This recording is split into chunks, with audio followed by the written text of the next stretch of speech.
Facebook Live. Hope you are doing well. I am live with Melissa, and this is a little bit of a format change. There was a number of things that we needed to do to upgrade the format. However, when I had tried this platform a month ago, it didn't work very well, and I looked kind of like a little bit like a jackass from the technical perspective because it didn't work, and I was really not very happy. So we are trying this again. We've got Jeremy and Frankie on deck, so I'm going to add them briefly to the broadcast here so that you can see them, and everybody just say hi. Hi, everybody. Hey, guys. Hi. So we got Jeremy and Frankie and Melissa, and I think we have one other person possibly, or actually I don't think so for this this time slot. So then we have, we're going to combine this with the 11 a.m. time slot, which is going to be, actually Arpan should be here. Hopefully he'll jump in. And then at the 11 a.m. hour, we're going to have Denise, Mark, and Audie. And so we're going to just run both of these on concurrently. We're going to have a lot of fun. I did publish a Be The Talk playlist on YouTube where you can see everybody. This is the first time I've ever done this Talk Universe. You can see everybody's different talks that I am interviewing today. So it's going to be a lot of fun. Wow. And then at 6 p.m. Eastern tonight, I go back on live. I think we have another 3 or 4 guests at 6 p.m. Sometimes I have to open up that PM slot for all of our friends on the other side of the world or the friends that are working traditional jobs or whatever it may be. So just wanted to say hi. And actually, while we're doing this, if we can just do a little sound check and we'll get all this out of the way. Melissa, let's start with you. If you could give me a 1, 2, 3, 4, 5. 1, 2, 3, 4, 5. All right. Frankie, over to you. 1, 2, 3, 4, 5. All right. Jeremy, over to you. 1, 2, 3, 4, 5. All right. Awesome. And let's do this. I'm going to practice your bio here, Melissa, and then again, I'm going to hit the record button for the actual podcast. And what I've got to do is practice names and make sure I'm not mangling anybody's name here too badly. So it's Gurzenda. Is that the right way? Gurzenda, yes. Gurzenda. Okay, Melissa Gurzenda. All right. Yes. Melissa Gurzenda mentors individuals in acknowledging their own dignities with her first business, Identified Grace.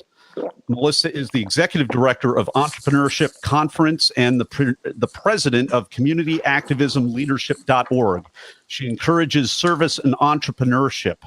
And then I'll welcome you to the talk, and then we'll jump in from there. And I'll do the same with each of your bios, Jeremy and Frankie, as well. And if I went and did all that right now, it wouldn't be any good because then I have to re-practice right before your talks and all of that stuff. So what I'm going to do, we're going to send Jeremy and Frankie back into the lobby where, thank you, Jeremy, for verifying that you will still be able to watch what's going on. And that is going to rock. So I'm sending Jeremy back there, sending Frankie back there. And here we are live with Melissa Gurzenda. All right. And what I want to do is, well, I'm not going to, well, let's try this.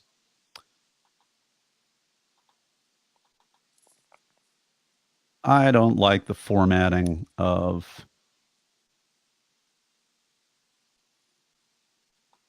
let's do this.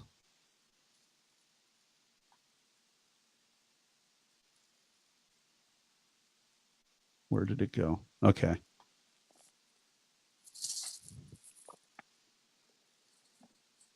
I don't like that. I am being so picky about this. It must be a font size thing. Let's try this again. Oh, no, there we go. You see that, Melissa? Okay, that I makes do. You look That's a little my bit name. better. All right, Okay. so I'm gonna take all my branding out because we already have the branding everywhere. Any questions for me before we jump on this? When I finish the interview, are you asking me all the questions at once? And then when I finish, do I leave or do I you're stay? welcome What to do I stick do? around. You're Okay, welcome I to might stick have around.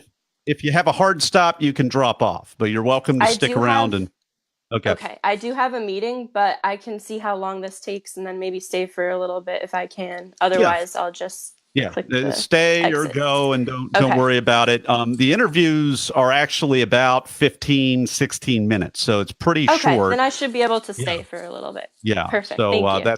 that's the way that it all goes. So Great. awesome. All right. So I got my little tablet here.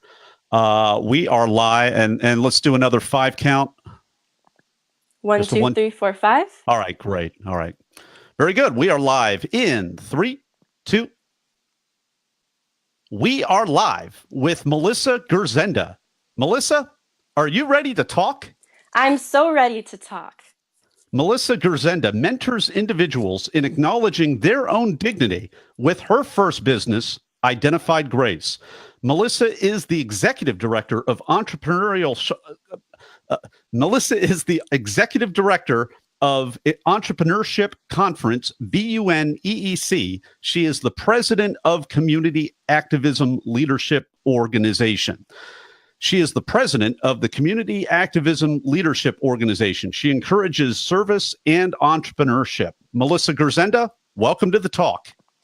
Thanks for having me here. Your talk is called The Simplistic Depth of Innovation. You gave that talk over at TEDx Bryant University.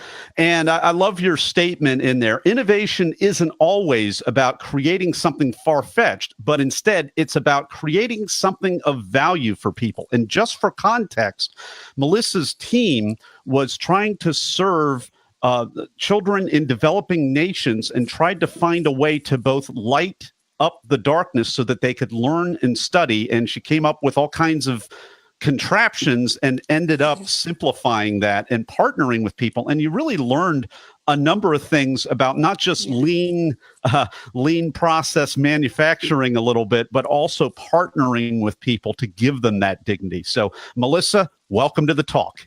Thanks for having me here. So please take us behind that talk. Just summarize it briefly, and then we'll go a little deeper in depth beyond that talk, Melissa. Sure. Well, the talk was very vulnerable for me. I knew going into the talk that I was going to be discussing a topic that people might be afraid to talk about, because I was saying that you don't have to create something far-fetched, and instead you can create something simplistic, and that's not what we hear often. So I mentioned to people that in school, I've always been told to create something innovative. And to me and my peers, we were never told what that actually means. So we expected we had to create something big and grand and make ourselves look superior, when in reality, that was not the case, I learned. And after doing several prototyping and learning that it's more important about the value of your customer and not as much what will make you look the best. And so I just talked about that and went through my own story and really opened up about that. Well, I love it because if you are in business, if you are in the startup world, if you are in lean manufacturing or anything like that, there's a whole movement. So like Melissa, I was also, you kind of read things in a textbook or you a casual blog or something until you actually start trying to create something. You don't realize the real key is to come up with an MVP, a minimum viable product, just one feature that nobody else has rolled out, not a whole bunch of fun little things like that. So what a great value lesson for you to learn. I was really impressed when you started talking about partnering with other people, that they need to have the people that you're serving, whether it's customers, whether it is people, in Africa. I've been off the grid in Africa, and I've seen kind of the conditions over there, and I've also seen the way that it works best when you can partner with people and you can do it with them instead of for them, or and include people as much as possible. Could you speak to that and what you learned? Yes, exactly. So initially, I thought I knew what these children wanted. So I was thinking, okay, as an entrepreneur, I want to create something that is really impressive. So I thought, okay, I'll create a desk for them, because I knew that the students needed to bring a desk to school, a lot of these children, because they don't have the classroom supplies. And I also knew that there were faulty electrical towers. So I took those two facts and I put them together and thought, okay, we can make a light for them that doesn't require batteries. And I thought of all these different scenarios and said, let's impress people and invent something where as they're writing on the desk, that pressure causes the light to turn on. And I thought, okay, that's fun for the children. It's really neat. And then I stopped and realized, okay, did I actually ask an expert or go into this situation asking these children what they wanted? And then that changed the entire process. And I heard from witnesses who actually experienced this scenario and understood that they don't need the gadgets. All they need is a simple crankable lantern with a desk that's lightweight because they're walking miles and miles to class every day. And it's all those little factors that you don't understand unless you talk to those locals. So just for clarification, so what you invented, it was almost like a strap-on desk of some sort. It was some kind of a surface that was portable that they could write on and practice on, correct? Yes, exactly. Okay. Exactly. So my other point that I got to get in here, good for you. You like killed the baby idea that was so neat and cool. How cool is that, Talk Universe? Be able to use pressure and generate light. That's so clever. And it is clever. The real point is that Melissa was willing to throw that to the side and say, that's not really the point here. It's not the point to be clever and do really, it's kind of a selfish thing. It's like, I am so in love with this idea, whether or not it serves someone else at the end of the day. It's, I love the idea and I want to do the idea. And that's where it gets very dangerous. And that's a bridge that we all have to cross if we want to do something of value. So can you speak how, it really takes humility. It takes an others focusedness to do that. But in your words, how would you describe being able to come to the point where you did that, Melissa? I'll admit it was very difficult. And it was also very difficult talking about what I dealt with, because when you're inventing your first product, it's understandable to want to impress people. So to go beyond that and actually realize, why am I doing this, is so imperative, because once I realized why I was passionate about what I was doing, nothing else mattered. And I realized in the end, these children deserve to feel their own dignities. And I was going to do whatever I had to make that happen with my team. And it did not matter how embarrassing it was, because I was using an idea that was simpler, because it really didn't matter. And we created a product and these children are happy now. We've been enjoying this conversation with Melissa Gurzenda. Her talk is called The Simplistic Depth of Innovation. And in a moment, we're going to be right back with Melissa in the Blitz Round. Thank you. And we're back with the Blitz Round. We are talking with Melissa Gurzenda. Her talk is called The Simplistic Depth of Innovation. And I'm about to ask Melissa a series of either or questions related to the preparation and performance of her recent talk. Melissa, are you ready? I'm ready. Were you invited to speak or did you apply? Applied. Are you a memorizer, an improviser, or a blender? A blender. How did that work for you? I think it really allowed me to just tell my story and not sound as though I was reading off a monologue or something like that. Awesome. What's a tip, tool, or a technique that helped you? Be vulnerable. Speak about what makes you excited, because then the audience is going to get excited. Were you a opener? Were you a closer? Or were you in between? I was close to being an opener, yes. Oh, wow. So in between. Like number 2 or number 3 or something? Something along that. Something like that, exactly okay. Remember. What now? Yeah, I don't. A long time ago, but what's your advice for people that are almost at the starting point? How did you deal with that situation? How long was it that you knew did you know that coming into it? What's your advice?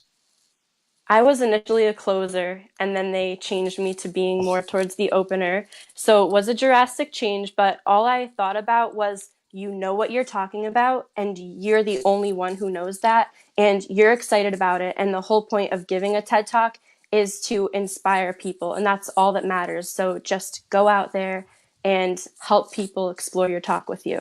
I mean, I would think that order, being towards the front, would be pretty fun. I was a closer myself, so it was kind of like if you ever been in a violin or piano recital or something like that. It's kind of like you try to enjoy the day, but you can't really kick back the way that maybe you could if you went already towards the front and then really reinvest in the day. Was it like that for you, or not so much?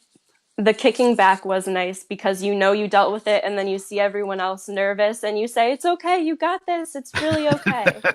You get to go around saying, hey, it's not that bad. Hey, it's not that bad. Yes, you get to be the mentor there. All right, here's the cut for time question, Melissa. What was the most painful part of this talk that you had to cut out? Because it was a pretty short talk, if I'm not mistaken. It was a very short talk. Yes, they wanted it to be short and sweet rather than going into all the logistics, because they wanted people to understand the point at the end of the day. So I would say the most difficult part would be trying not to talk too much about what the people in the developing nations needed, because people didn't need all of those details at the time, and it was more about the actual story. But I was so passionate about the actual kids and what they needed. So I originally had pages of just all the details of they walk miles, et cetera, but really it's about learning about innovation, really. So for sure. And it's about knowing the topic. You cut out a lot of those details because your talk was less than 6 minutes long, correct? I think around there, 6. It was. I mean, like I think it was about 6 minutes. It might have been even less than that. That is an extremely succinct talk. Exactly, and yeah, go on. It's difficult to be told that you need to shorten this so that people really understand the main point of your story and take out all of these details, but still make sure that you're coming up with a strong topic that's going to leave something with people. Talk Universe, you got to do it. Yeah. We're so grateful that she did that, because that's when you cut that much out of the talk, it leaves a lot more on the table. That's part of what this podcast is about, getting those backstory details. So here's a fun question. What was the most unexpected, strange, or just plain weird thing that happened during or right before your talk?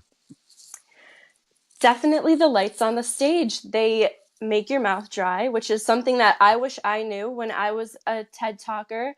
Because if someone had told me that, I don't know, I would have tried to resolve it, because I was there talking and all of a sudden the lights just really, I don't know, they affect the way you talk. And I wasn't nervous at all. So I knew it wasn't because of that. I was excited to talk to the people, and I'm talking mid-sentence, and all of a sudden I think, oh my goodness, am I going to just not be able to talk in a few minutes? Or, is this going to work out? So drink lots of water and somehow resolve that beforehand. Well, and if you're on a team, if you're on a volunteer team, if you are a co-organizer, if you're an organizer, I raise my glass to you. Pun intended, because they're really that's a best practice. Have an extra water bottle right there on the stage for every single speaker, because it does happen. Yeah. And it's not really the lights, it's that fight or flight thing that we all go through when we realize that everyone's looking at us, and thousands of future YouTubers are watching us, and it really is a thing. So it really, my little advice to everybody, have some water there for everyone. So good deal. We've been talking to Melissa Gurzenda, as I power my tablet back on here. That's why I have a Talk Ninja audio guy to cut these little moments out. Hint, hint, hint.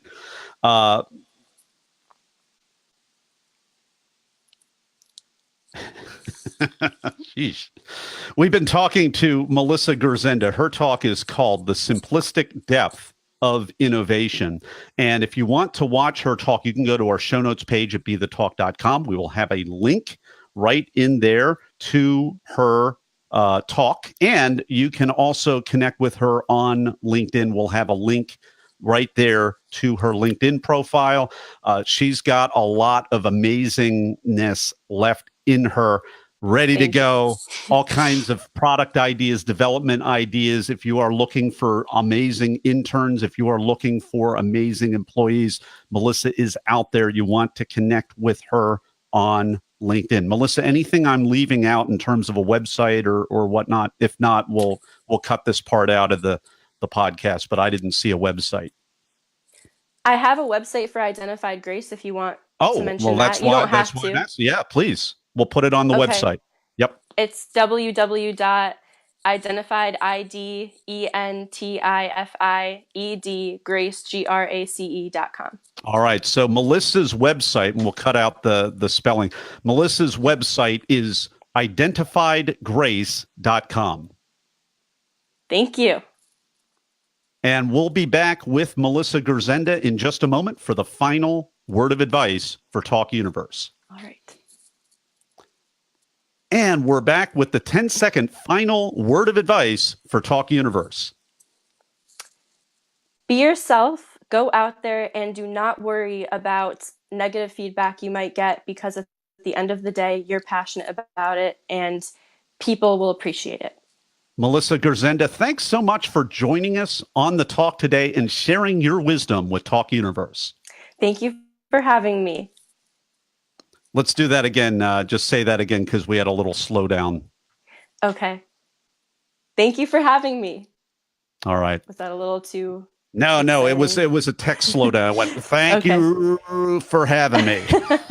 We don't want to end on that. I don't know, Frank. I don't know if that was me or if the other two of you in the lobby saw that or not. But oh shoot, I gotta hit my recorder off. Okay, now I hit the recorder off. Now we're good. All right. Okay. All right. Let's put it back. There is. So I'm all set. You're all set. Yeah. Great. Thank you so much for the opportunity. We're gonna add the other two back in here to the lobby so that we can have a little extra party central here. We'll do Brady Bunch mode. Hey everybody, what do you think of that interview with Melissa? That was a good time. I really enjoyed it. I think that it's interesting. I'm very verbose, so I need to definitely. I'm an innovator, so I like to try to do. I like things to come from my head, even if they existed 1,000 years ago. I like it to come from my head, and that's great advice to remind you that it's not always useful to most people. So let's keep it simple. Yeah. Good deal, Jeremy. How about you? Yeah, I love the reality that innovation. The other thing I was thinking is that, man, I had a 10-minute speech and I thought that was really short, and to have 5 or 6 is it's an incredible challenge. It really is. I had to practice it a lot. Make sure I speed up my talk and everything. Yeah, so it was a lot. Yeah, I think it's so much harder to give a short speech than a long speech. Oh yeah, for sure. So much harder. For sure. Definitely takes a lot more work to do that, for sure. Yeah. All right. So, Jeremy, we are on deck with you. I am just adding a couple of things. This is a new format for me, so I'm getting the little titles and all that good stuff down here. We are doing.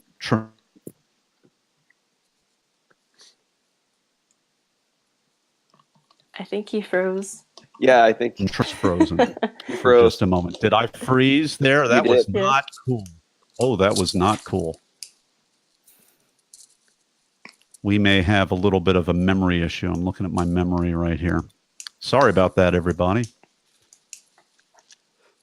I have a little button that I hit to free up the memory. I only have 8 gigs of RAM.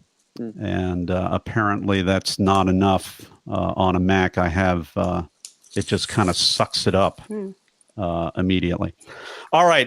Any word of advice for the other 3 here? Melissa, before they jump on? I don't see Arpan anymore. I hope he comes back. I mean, I didn't really prepare for this. I honestly did not even know I was talking until last night. But just talk about what you're excited to talk about, and there's nothing else to it. Don't practice. I don't know. The only person I've ever heard say just don't practice. Yeah, he told me that too though. I You did. did email me and say do don't not practice. do not prepare for this. Is not a quiz. You know, Melissa's back to school. So he's frozen, but we're not frozen. Am I still frozen? You were frozen. You went away. I see you now moving. I had to reconnect my camera.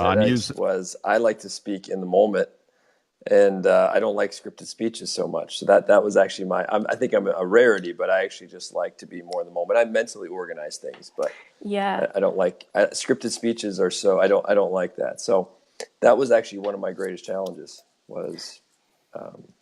Me too, actually, thinking about that, because I made an outline with just what I wanted to talk about during my talk, and then because I practiced, it wound up becoming almost like a script, and I hated that. So I made sure to still talk with emphasis because I did not want it to sound like a script at all. Yeah. I think that's one of the greatest challenges. Good deal. Because you take the risk. If you don't have a script, you take a risk of the time, and you take a risk of just ruining the moment. And, and then if you do have the script, you take the risk of being robotic or mechanical. And so but it was a good lesson. And also being succinct, like learning to be succinct, like you got this much time. And it really challenged me. It really was not a format. 10 minutes is too quick for me. And then scripted is very hard. So that was actually good for me though, because it forced me like, all right, you got to adapt. So. Yeah. Awesome. Nathan, well, where are you? Thank you, Melissa. Am I not here? Can you not hear me? I see you. I can see you now. I can hear you. Okay, everything's good? You can hear Nathan. I'm good. Everybody's good. Give me a thumbs up if you can see me. Frank, can you see me? I'll have to leave the talk in about 15 minutes. Hey, no problem at all. Okay. Yeah, no problem at all. I had to reconnect my what happened camera right there. I had to reconnect my camera. I had a little bit of a memory issue. Wait, how come you can communicate with Nathan and I don't know where he is? Oh, wait, you don't see him? Really? I see him, but he's frozen. That's very strange. Okay. I see him in real time. Yeah, I don't know if I see him in real time. I'm going to drop myself back off, and then I'm going to come back on again, and hopefully that maybe he froze me because he wanted to focus on Jeremy. I don't think so. I didn't freeze Frank. Let Frank know. This is so funny because the other two of you can see me. No, that's pretty. You're very young to realize that thing. I think I've spent my whole life. I've wanted to do things my way, and stubborn, and that's not listening to the customer so much. You know, it's a very simple thing, but it's very powerful that you recognize it. Thank you. All right. For whatever reason, Frankie can't see what I'm doing. So you can hear him and me. Yeah. He's asking the same thing. Here's what I'm going to do. I'm going to put Frankie back in the lobby. I took myself back in the lobby. You can hear him right I'm now. going to put Frankie back in the lobby. But he can't. And we're gonna send him right back. All right, there goes Frankie. It's like he sent an attention. Like he's banished to the lobby. Yeah. Okay, now he's coming back on. Let's see if this fixes it. Hey, Frankie, did that fix it? Probably not. Is it his network connection? Maybe I don't know. I really this is the. It could be intentional as well. It's it could not be intentional. That. I don't know. This is being broadcast on Facebook Live. I don't know. This is not intentional. You can interview me, Melissa, and then let's do this. I'm going to see where is the chat. There is some kind of a chat thing here. I hope. So, which part of Africa? Did our products get sent to? Yeah. Haiti. And then we were going to do other areas around Ghana, areas like that. But the service group that reached out to us was going to Haiti at the time. Okay. Yeah. Hopefully, can everybody see the team chat that I'm throwing in there? Maybe not. Yes. All right. So if somebody can tell Frankie right here. If somebody can tell Frankie that I want him to log off and then log back on again, let's see. That will help. Everybody, this is a platform called he wants me BeLive. to log out and log back in again. Yeah. This is BeLive. I have really held off this platform because of related reasons to this, and it looks really wonderful. I'll be back. But there are complications, and I'd set to find out how to log out. my biggest priority is the guest. Exit the screen. Is that how you? Is my guest? Is that how you? I guess I'm gonna hold on. He's Frankie talking here. You're talking at the same time. I just muted. No, I muted Frankie. So he's asking us questions. Oh, he's asking you questions. All right. Well, no, he's asking us about how to log in, I think. But you're both talking at the same time. I know, if I log out, then it might take the whole link down, and I've got more people coming in here. So I don't want to complicate that. I think maybe just close the browser, go back to the email, click the link, and kind of go from there. Yeah, it's an active link. If he has an iPhone, he could download the BeLive app, which is what I did. That's what I'm on right now. Oh, that's good. That's good to know. All right, so Jeremy, we're going ahead with you, buddy. So I'm gonna stick Frankie back in the lobby. I'm gonna stick Melissa back in the lobby. See you guys. Just you and me. I am going to stick my. Oh, I see me. Good. I don't see. Oh, okay. I see I have to be on the left side. Okay. So I got really big there for a moment. Yeah. No, I'm going to stick both of us in the lobby so that I get to be on the left side. I'm going to. No. Is that good? Oh.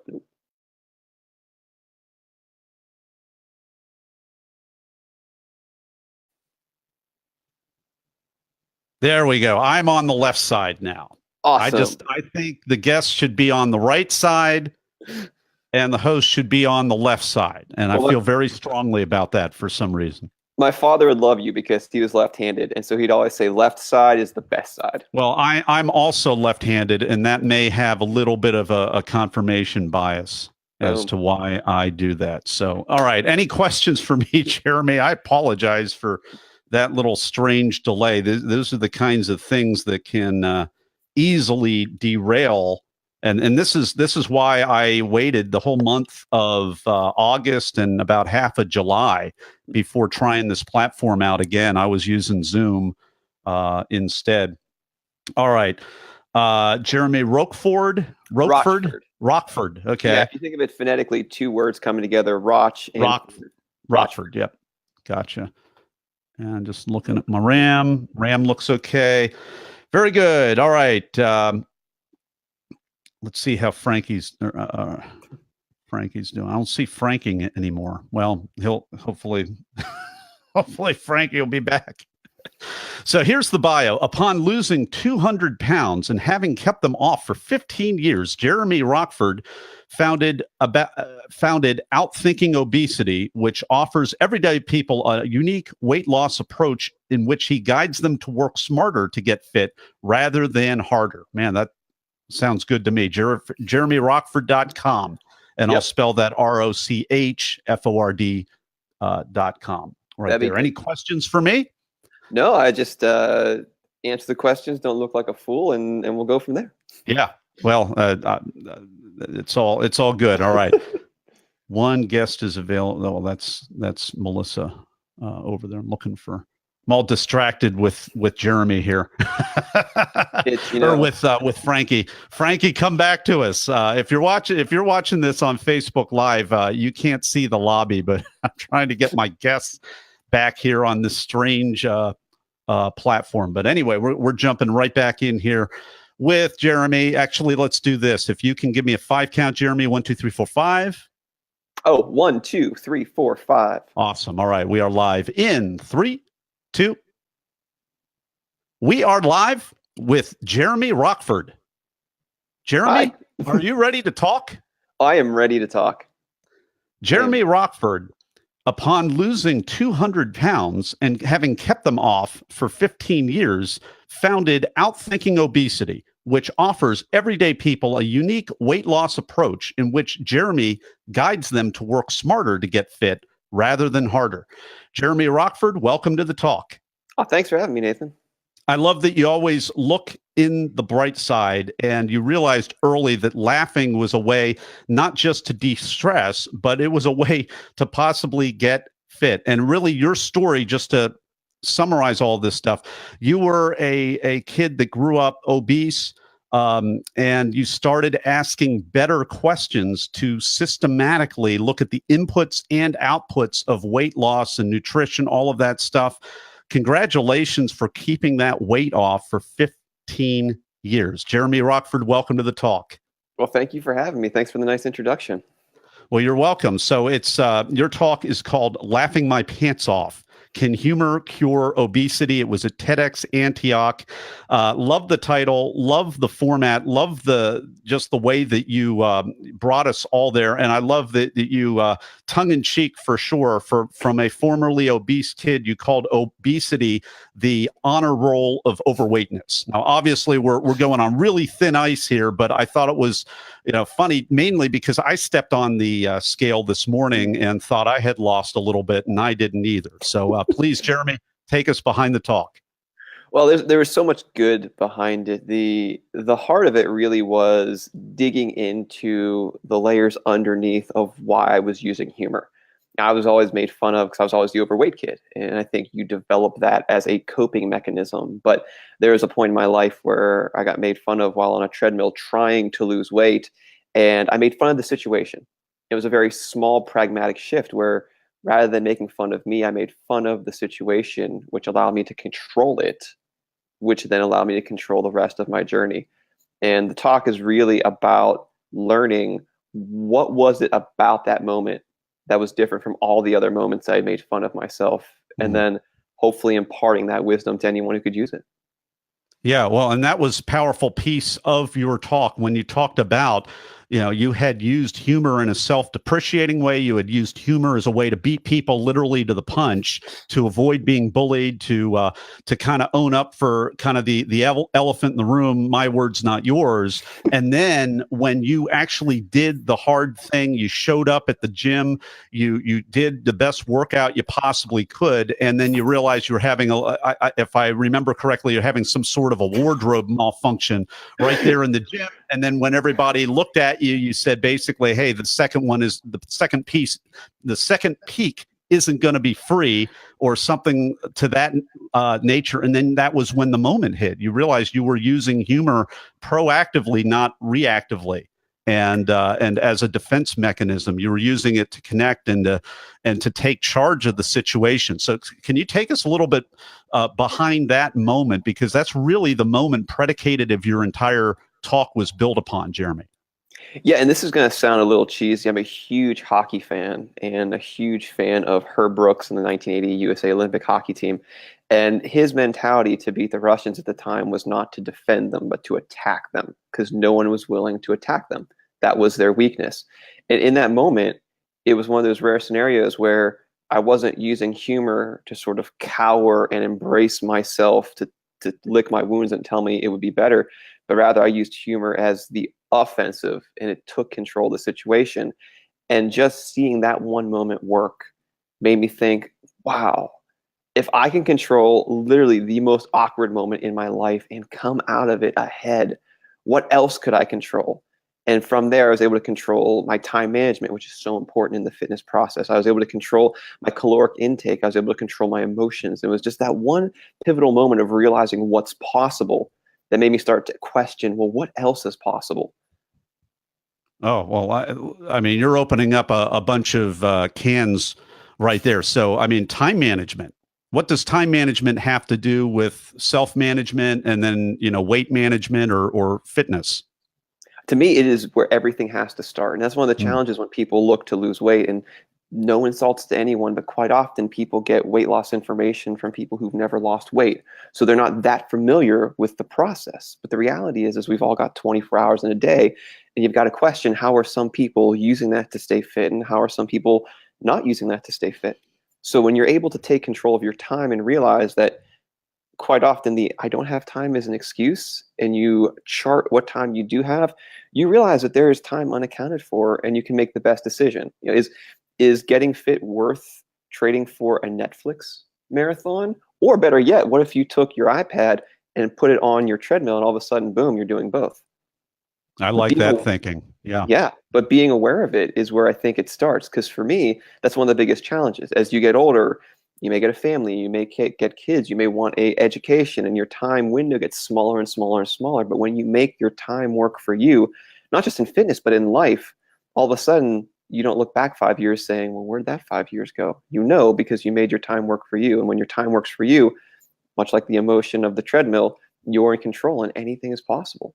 Powerful stuff. And I love the systematic way that you approach this, because it's just an input output system. So whatever your values are, if you like to do this stuff at home, if you are a solitary worker outer, then do it at home. If you like to binge on Netflix, do it, but make sure that you're doing it on a tread cycle, or get a tablet like this and do it from the spin bike, or whatever you're doing. So you can, but the key that's non-negotiable that I hear is taking responsibility and recognizing when we're doing an excuse, when we're doing something that is a procrastination, a put off, an excuse. The key piece is responsibility. Can you speak to that, or summarize any of this stuff in your words, Jeremy? Yeah, absolutely. I agree with it all. And the way I frame it to my clients and the people I'm working with is I call it the snowflake principle. Because what do we know about snowflakes? Well, they're all different. But what happens at 33 degrees? They all melt. So in one way, they're all different, but in the other way, they're all the same. So is fitness. There are some non-negotiables. You're going to have to move more. You're going to have to invest your time in it, and you're going to have to be conscious of what you're eating. That's non-negotiable. If anyone wants to find fitness, that's what you have to do. How you get there, if you're a morning person, man, kill it in the morning. If you're not a morning person, kill it at the night. If you love staying at home, there's tons of internet-based workouts. If you need the accountability of people, Planet Fitness is like $10. Just don't go to Starbucks twice and boom, you've got the gym. There are so many options. And I think what makes it confusing for a lot of people is they're sold one way of weight loss. And if you don't do it that way, then you're going to fail. And yeah, that way you may fail. But as there's 4 different quadrants of personalities, there are many ways for fitness to fit into those personalities. And that's why I'm passionate about outthinking obesity. It's taking a moment to say, how did I get here? And what way is going to get me out of here in a manner that fits my personality best? We've been enjoying this talk with Jeremy Rochford. His talk is called Laughing My Pants Off, Can Humor Cure Obesity? It's a TEDx Antioch talk. In a moment, we are going to be back with Jeremy Rochford for the Blitz Round. And we're back with the Blitz Round with Jeremy Rochford. Jeremy, you ready for this? I am. Let's do it. I'm going to ask you a series of either-or questions related to the preparation and performance of your talk. The first question is this: were you invited to speak, or did you apply? Hybrid. I was invited to apply. Aha. Well, what does that look like? I was in Toastmasters for about 6 months and had some success with the speeches I was given. And one of the people on the board came up to me and said, hey, were you aware of this scenario? TEDx Antioch is accepting applications. Really think you should do it.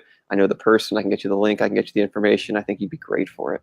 Congratulations. So are you a memorizer, improviser, or a blender, Jeremy? I'm a blender. I come from before I started speaking and doing comedy and with the weight loss, I did music. And so what we would do is we'd write set lists. And what I would do is I would take my points and I would make set lists. So for the TEDx scenario, I had the Gabby story where my daughter ended a hamster. And then I had that transition into Chris's study about lowering levels of stress in your life. And just, if I hit those points, I knew I'd be on point. But how I framed the story was based on the audience. Love it. So what besides that is another tip, tool, or technique that you'd recommend? Something when I first got into speaking that has echoed and was really affirmed in the TEDx scenario, in the TED scenario, a speaker friend of mine told me at the beginning was, you're not paid to speak, you are paid to shut up on time. And with the TED scenario, it's like, you've got 15 minutes. At 15:02, we are cutting it, and that's going to look terrible. So it's like, all right, my first draft was 30 minutes. And having dabbled in comedy's all about brevity. Yeah. And that really, just those two in my mind, you're paid to shut up on time, and how many words here don't you need? So I'd say really practice to the clock. And if you can get that down, all of a sudden you don't have to worry about the clock. You can be in the moment. You can be unscripted because you know you've already paced yourself. Oh, that's powerful. So congratulate. What was your final time? I actually think it was like 1498. All right. So you knocked it in half. Sorry. But yeah, it was good. The curator used my initial talk, the initial draft of what not to do. So it was wow. Yeah. Powerful stuff. What was the most painful part? We're talking about cutting things out. What was the most painful part that you had to cut out? We were encouraged to reference other TED Talks. And there's a TED Talk about body image in which her big idea is, can you be big and beautiful? And for me, it's not a question because it's already answered. I don't think anyone can definitively say what is beautiful and not. My concern with that mentality is there comes a time when science holds you accountable no matter how great you feel about yourself.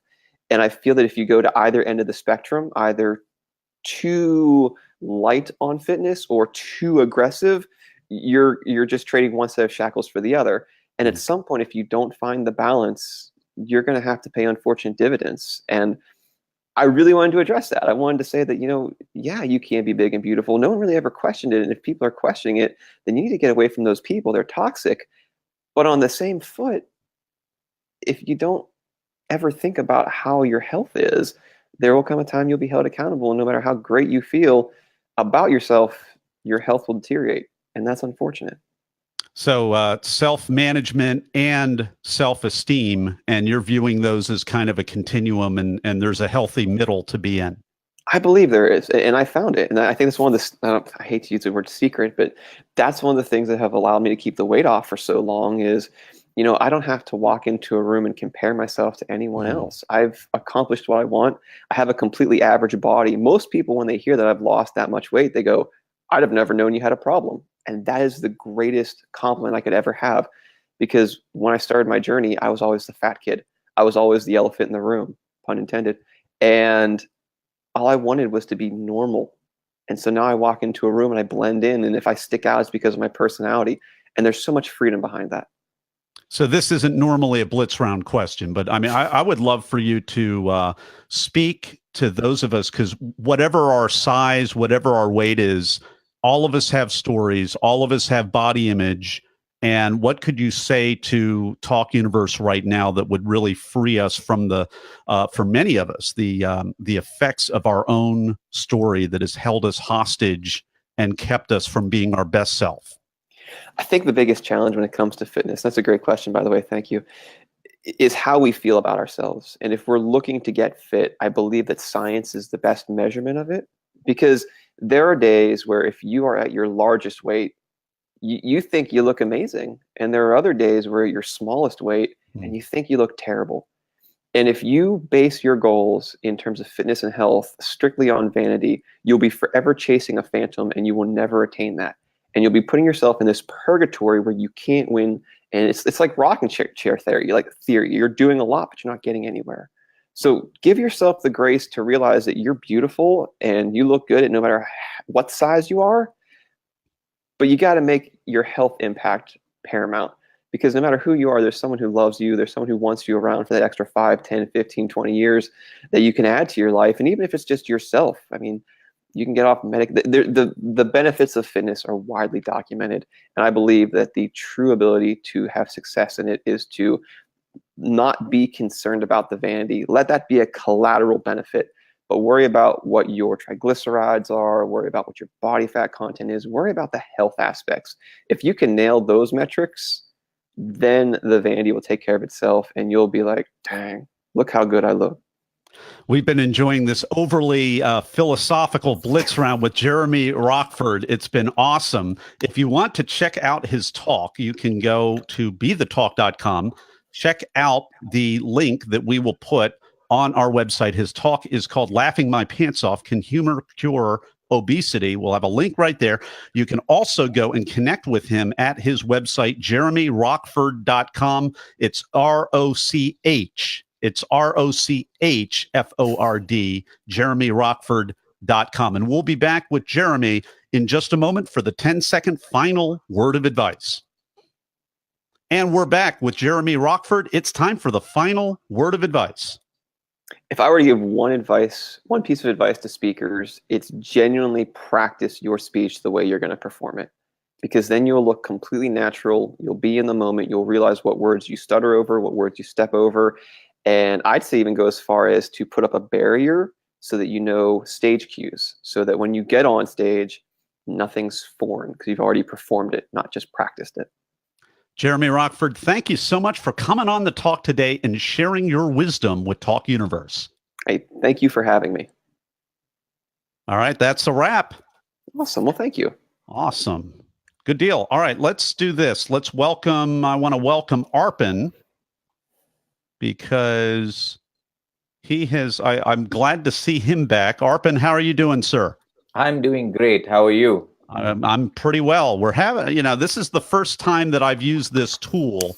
And so I've noticed a little bit of fuzziness and all of that stuff. It's a little bit, kind of has my eyebrow up a little bit. But other than that, it's good to see you back because I saw you popping in a few minutes before you stuck around. And then we have Frank that we're going to go to here in just a moment, but I wanted to say hi and make sure that we could hear you okay, which I can, which is cool. Okay. So how does it look from your perspective? Is it fairly intuitive?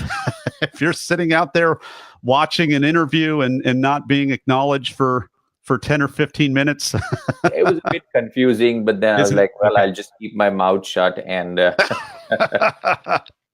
well, you don't need to. You don't need to when you're just first logging in. When I've got you on the screen like I have now, then we can hear you. So. There's just so much good to listen, and I heard a little bit of Melissa and then Jeremy, and they already have such amazing stuff to say that I had no reason to butt in and say, hey, I have something to add over there as well.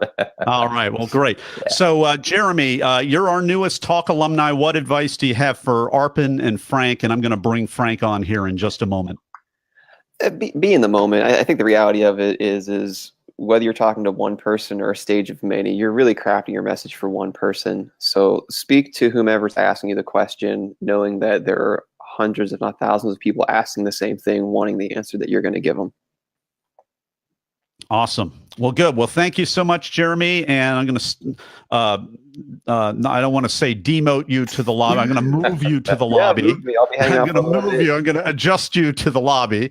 And we're going to go here live with Frank here. Arpan, we're doing great on time, by the way. So we'll have everything wrapped up by the top of the hour. And so tickled to have everybody here with us. So I'm going to bring Frank. Here we go. This is the moment of truth. Frank, there he is. Nathan, good morning. We meet again. You couldn't hear me for a while. Thank you. We're all good, man. Tech is one of my challenges, so it's a challenge for all of us today because even right now it's a little fuzzy. With maybe I've got a super high powered video camera or whatever, but anyway, we're going to jump on here because this is primarily about the podcast. So not a bad deal. If you can give me a 1, 2, 3, 4, 5 once again. 1, 2, 3, 4, 5. All right. Thank you, sir. And let's it's Frank Curreri Forza. Am I saying that correctly? That's right. Frank Curreri Forza is a widely published writer, 2-time TEDx speaker, and creative expert who has worked with major media and professional sports brand. A BJJ black belt, Frank has won 3 Masters World Championships and teaches the art of healthy living. Frank, I'm going to treat you extra well after that bio, my friend. Thank you, brother. I'm just trying to live long. Good deal. Well, we're not live yet, but that was the bio practice. Anything I need to change with that? That's perfect, man. I don't like the labels. They're always evolving. Right. So now you gave me a LinkedIn link. We don't have a website for you? Yeah, it's www.frankieforza.com. frankieforza.com. Okay. Yeah. And Frank or Frank. I actually like Frank, but we got Frankie and Frank, so let's just go with Frankie you have Forza. Both? What'd you say, Frankie? Well, we have www.frankforza.com, okay. but www.frankieforza.com is the better one right now. So frankieforza.com. With an IE? IE, yep. All right. .com. All right, going to put that down. I prefer to send people to your website rather than a LinkedIn only. So that's great. Yeah. Any questions before we jump on here, Frankie? I'm good to go, man. All right. I talk about being in the moment. So awesome. You got to be improvisational. That's the way. All right. Awesome. Well, we are live in 3, 2. We are live with Frank Curreri Forza. Frankie, are you ready to talk? I'm ready, brother. I've been up early. Got a workout in. Feeling good. Frank Curreri Forza is a widely published writer, 2 times TEDx speaker, and creative expert who has worked with major media and pro sports brand. A BJJ black belt, Frank has won 3 Masters World Championships and teaches the art of healthy living. Frank Forza, welcome to the talk. Nathan, thank you so much. I really appreciate the opportunity. Your talk is called Why a Big Ego Gets a Bad Rap. And I love the talk. I love that you've been interviewing high mindset, high performance individuals for the last 30 years. I love that you've been doing UFC and fighting and all of this competitive stuff, and you have the track record to really prove it. And I love always when I'm interviewing other interviewers. So it's a treat for me to have you on the talk as well, Frankie. You're living the dream, right? Normally, I'm in your seat. I'd say 99% of the time I'm in your seat. But I like what you do. You create a conversation, and that's what I'm moving my interviews now more toward conversations, and that is the way to go. I think so. Well, and I love how in your talk, Why a Big Ego Gets a Bad Rap, you basically take the rest of us in a very sanitized modern culture where we're starting to lose connection with kind of the raw realities of life. And you yourself human nature. Human nature. But you yourself, it started out with bullying against you back in the day. And just to fast forward, there's so many things to mention, but to fast forward, you interview these people who are in the ring, such as yourself, and a big ego. Why you flip it on its head? You basically say, you're not going to get on the ring with someone who is a world championship boxer, fighter, wrestler, unless you have a big ego. You're not going to make it. You're not going to make it. You're not going to make it in. No way are you going to make it alive, but you can't even make it beyond the rope unless you have a pretty healthy ego. in that environment, and it's not just the fighting environment. The fighting environment just crystallizes it and puts it on display for everyone to see. It's the business environment. It's so many facets of our life where literally people are competitive. People are fighting over a piece of bread, and it comes down a lot of times to who wants that piece of bread the most, who believes that piece of bread belongs to me. And it's unfortunate. It's an ugly reality, Nathan. We want more sharing. We're in a new phase of a new age of humanity and goodwill and all that stuff. But we can't forget human nature, too. We can't forget it. I've been on this. And fighting reminds you of it. Fighting reminds us of human nature. It brings it to the surface. I mean, let's just, if you need a nice image of this, just the Rocky movies. I'm outside of Philadelphia. Everybody likes Rocky. Rocky had to fight for what he believed in and fight for what he got. I was on a personal journey, Frankie, just and Talk Universe, just to let you know this. I was really big on collaboration because of over competition, hyper competition, bullying, all of that stuff. And I just thought, really, for the last 20 years, I was like, if we could just get along and collaborate and have a nice Mr. Rogers neighborhood type collaboration and just be nice.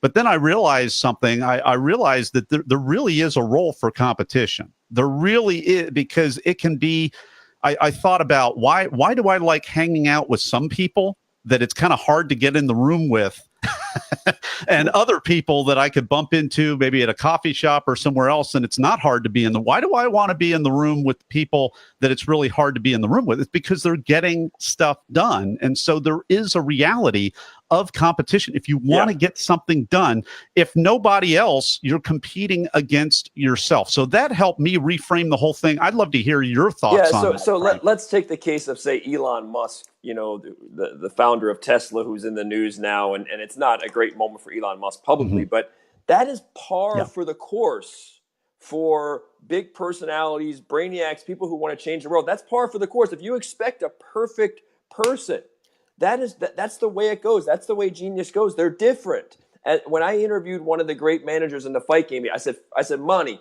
what's the one thing they all have in common? One of the greatest trainers in fight sports said they all have a big ego. Monty Cox said to me, they all have a screw loose. And to go where no one's gone before, to be that trendsetter, to be that leader. This city, Nathan, where I am, I'm in Las Vegas, Philadelphia, New York skyscrapers, Hong Kong. Guess what? I got news for you. They were built by people with big egos, people who said, that's going to have my name on it. That's going to be this. We're going to make a bigger building. That is the nature. Human history is defined by that. Whether we like it or not, we have to make peace with that. And that's what the talk was about. Absolutely. And I want to be real careful about this next comment, but we're in a moment right now, just nationally in the United States, where there is kind of a renewed emphasis on winning. Regardless of how you feel about the administration, just want to set that all aside. Is it not refreshing to be given permission to win at no one else's expense, but really when winning means being the best you that you can be, and not having to apologize for being the best if in fact you are the best, if in fact you get to build the tall building or achieve something that nobody else has done before, or do the thing that everybody said was crazy? Is that not refreshing? And is this not a little bit of a course correction, in your opinion?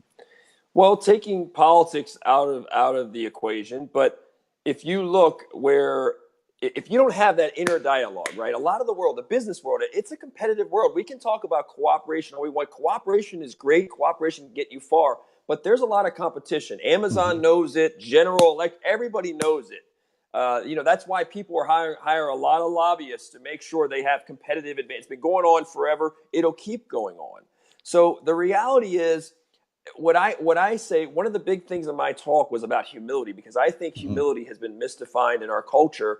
And most humility that I can see is feigned. Humility can only exist in the presence of power. That's true humility. When you know you have the power, when you already know what you can do, and you show restraint. You still respect other people that maybe even aren't in your league at a particular thing, but you still show respect. You still respect their dignity. So there is a balancing. Jeremy talked about that. Everything is balanced. If I had been able to speak longer, my speech was about 10 minutes. I wish that I would have been able to go more through that continuum and spectrum, because you don't want to be a jerk. There is a season for cooperation, and there's a season to be competitive. And our lives are different. Sometimes if you're in a fight, in a cage fight, or you're a certain point of your business, it might be a hyper-competitive season. At other seasons, it's a season of cooperation. Those things can change in our life, different seasons. Well, and I think about the big surprise that Steve Jobs unveiled when he was reintroduced to Apple, and he made an alliance with his biggest enemy, Bill Gates of Microsoft. And everybody was booing everybody, but he needed the capital, and they needed each other. They needed a villain. And if Apple went down without Steve Jobs, there wouldn't be a villain to fight against and become a better Microsoft. That's so. it.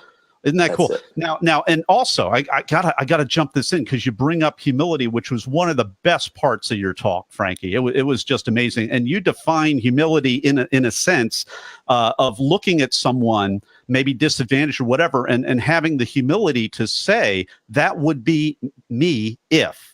That phrase is kind of synonymous with you in humility. That would be me if. And then taking that and becoming the best you can be, so that in a season of helping others and that part of life of helping others, you can be great, so that you can make a great difference for someone else. Love to throw that over to you to extrapolate that a little bit, Frankie. Yeah, I think I think a lot about the oneness of people, and the oneness means different things to different people. But if I had to say what is the oneness, it's exactly that would be me. If everybody we look at, that would be you if you were born in the same zip code, to the same parents at the same time, under the same conditions. And when you do that, we realize, if we do look at someone who might be disadvantaged in certain senses, we tend to be more understanding, be more empathetic. And I do think the world needs more of that. So when we talk about a big ego, we have that headline, which is very salacious in the TEDx talk. But the reality is humility is a superpower. And I don't want to live in a world, Nathan, of jerks. I want to live in a world where people are empowered. They're not depressed. They're not suicidal. They're not doubting themselves. They're super confident. But guess what? They're humble. They're empathetic. They're compassionate. So that would be me helps me to level myself. When I start feeling like that person is an other, and I feel like they're different than me, or maybe I'm better than them, or whatever we think, that would be me brings me back down to earth to see the oneness in people. We've been enjoying this conversation with Curreri Forza. His talk is called Why a Big Ego Gets a Bad Rap. It was a TEDx University of Nevada talk, and we're going to be back with Curreri Forza in just a moment for the Blitz Round.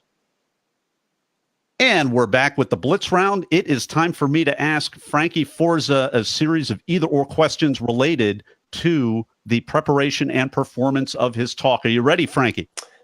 I'm ready. All right. Were you invited to speak, or did you apply? I applied, and I got lucky, and I'm so grateful.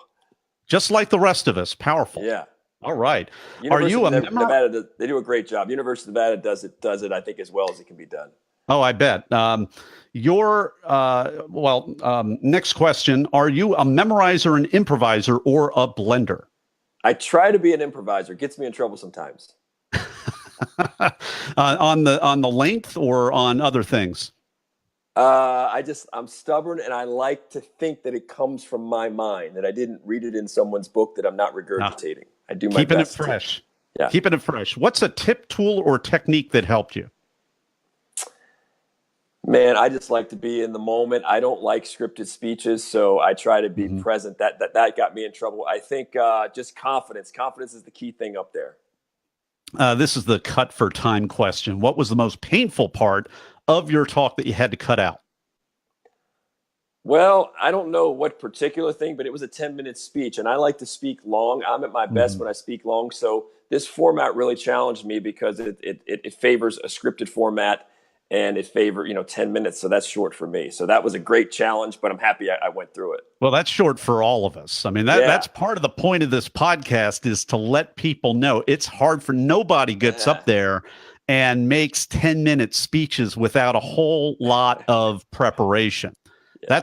It just doesn't. I wrote a book, and we got a half of a chapter on stage. Powerful stuff. Now, what was the most unexpected, strange, or just plain weird thing that happened during or right before your talk, Frankie?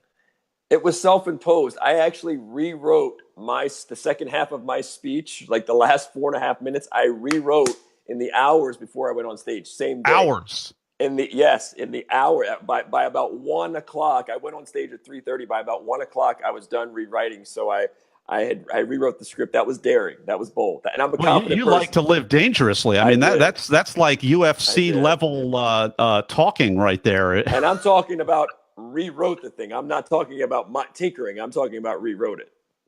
That was probably stupid. You rewrote the entire speech. I rewrote the last 4.5 minutes of the speech. I rewrote the last 4.5 minutes of it. And then I improvised on stage. I even that last 4.5 minutes, I improvised on stage. So that was probably not something I should do again, but I just felt it on that day, and I'm confident, and that's what we did. I like to be in the moment. So that's real in the moment. Talk Universe, don't try this at home. Yeah.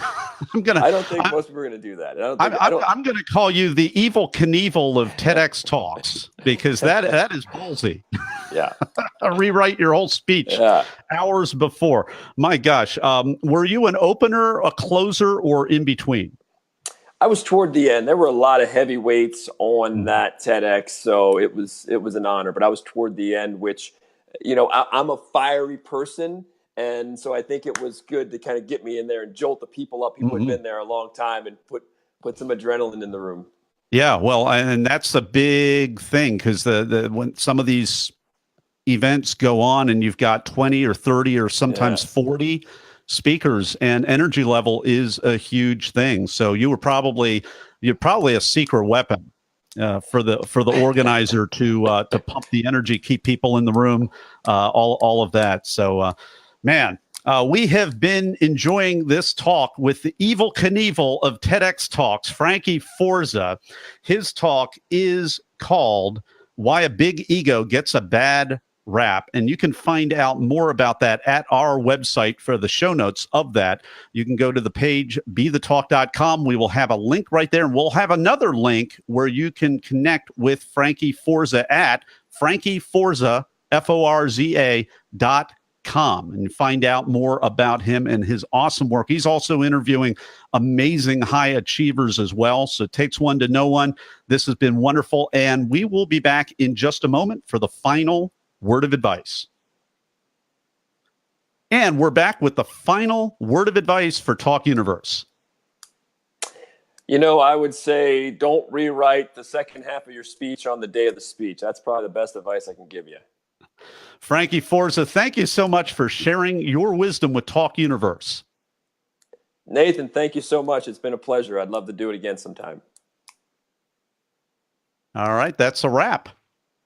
Thank you, champ. Yeah, hey, fun stuff. Arpan, where are you, buddy? Oh, here he is. Wow, that was good timing. We're going to bring Arpan on here. There he is. Arpan, you're back. That was literally that was literally the best time to come back, my friend. Wow. Okay. Well, it kept me bumping off, and I kept trying, and it just worked out now. So, well, that's not cool. I appreciate you letting me know that. That's not cool with the technology here. Folks, I'm trying to give you top level visual quality for the Be Live and for the Facebook Live, and we are having a little bit of it's working, but the multi-person working is not working as well as would be ideal. But I'm going to let that out of the way. Frankie, any advice for Arpan?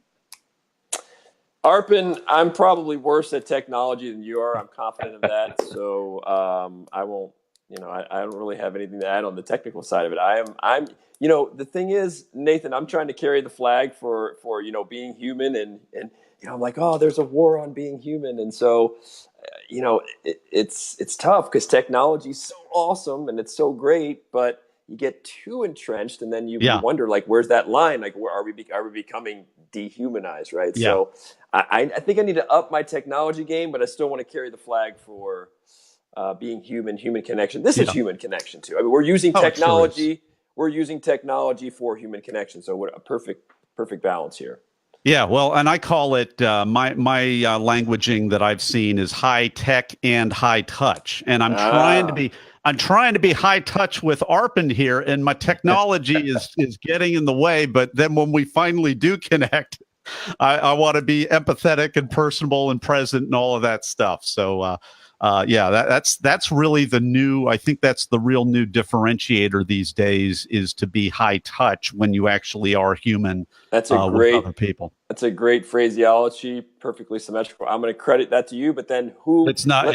It's like everything. It's like if you go, you say, well, in 1850, so and so. I'm saying, well, someone would say it in the 1700s. Yeah. Who was that? And somebody.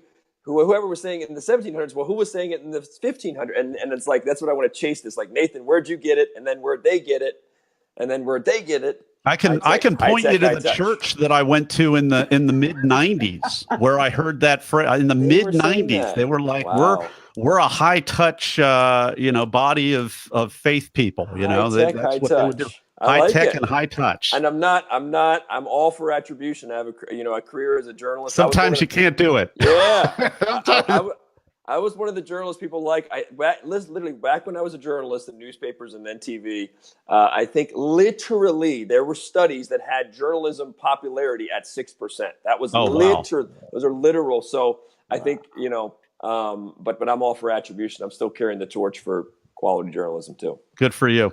Frankie, thanks so much. We're going to get on here with Arpan. Thanks so much, Frankie. Nathan, thank you, brother. Take care. All right, Arpan. Oh, I've got to get myself on the left side. So I'm going to take both of us off of the the broadcast, and then I'm going to put you back on, and then I'm going to come back on, and then I will be on the left, which is where I want to be. I have to be on the left. All right, we'll be right. Yeah.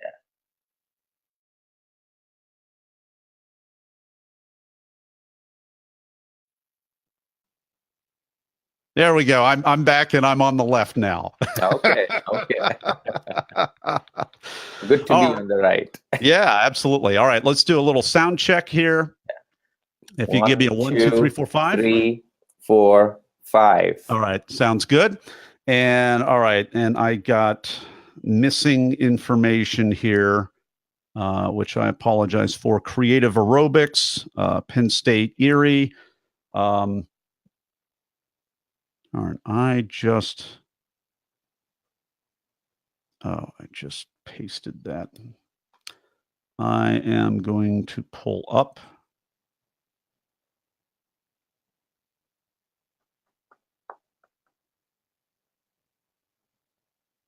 Most recent docket. I don't know why this didn't save in the place that it needed to save. Let's try another one.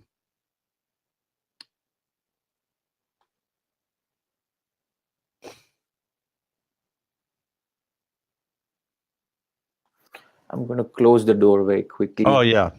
Please do. Talk Universe, I had everything exactly the way that I wanted it with all the information. And now I'm missing a little file here. It's very strange.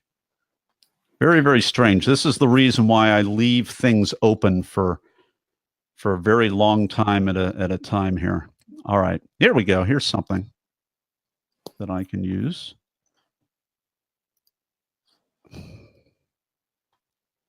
All right, so here's my bio, and it's Yagnik, Arpan Yagnik. Yagnik, yes. Yagnik, okay. Yeah. So Arpan, let's see, action inspired by creativity is Dr. Arpan Yagnik's mantra. A creative and critical thinker, Dr. Yagnik is a natural teacher and therefore has been a positive influence on professionals and students alike.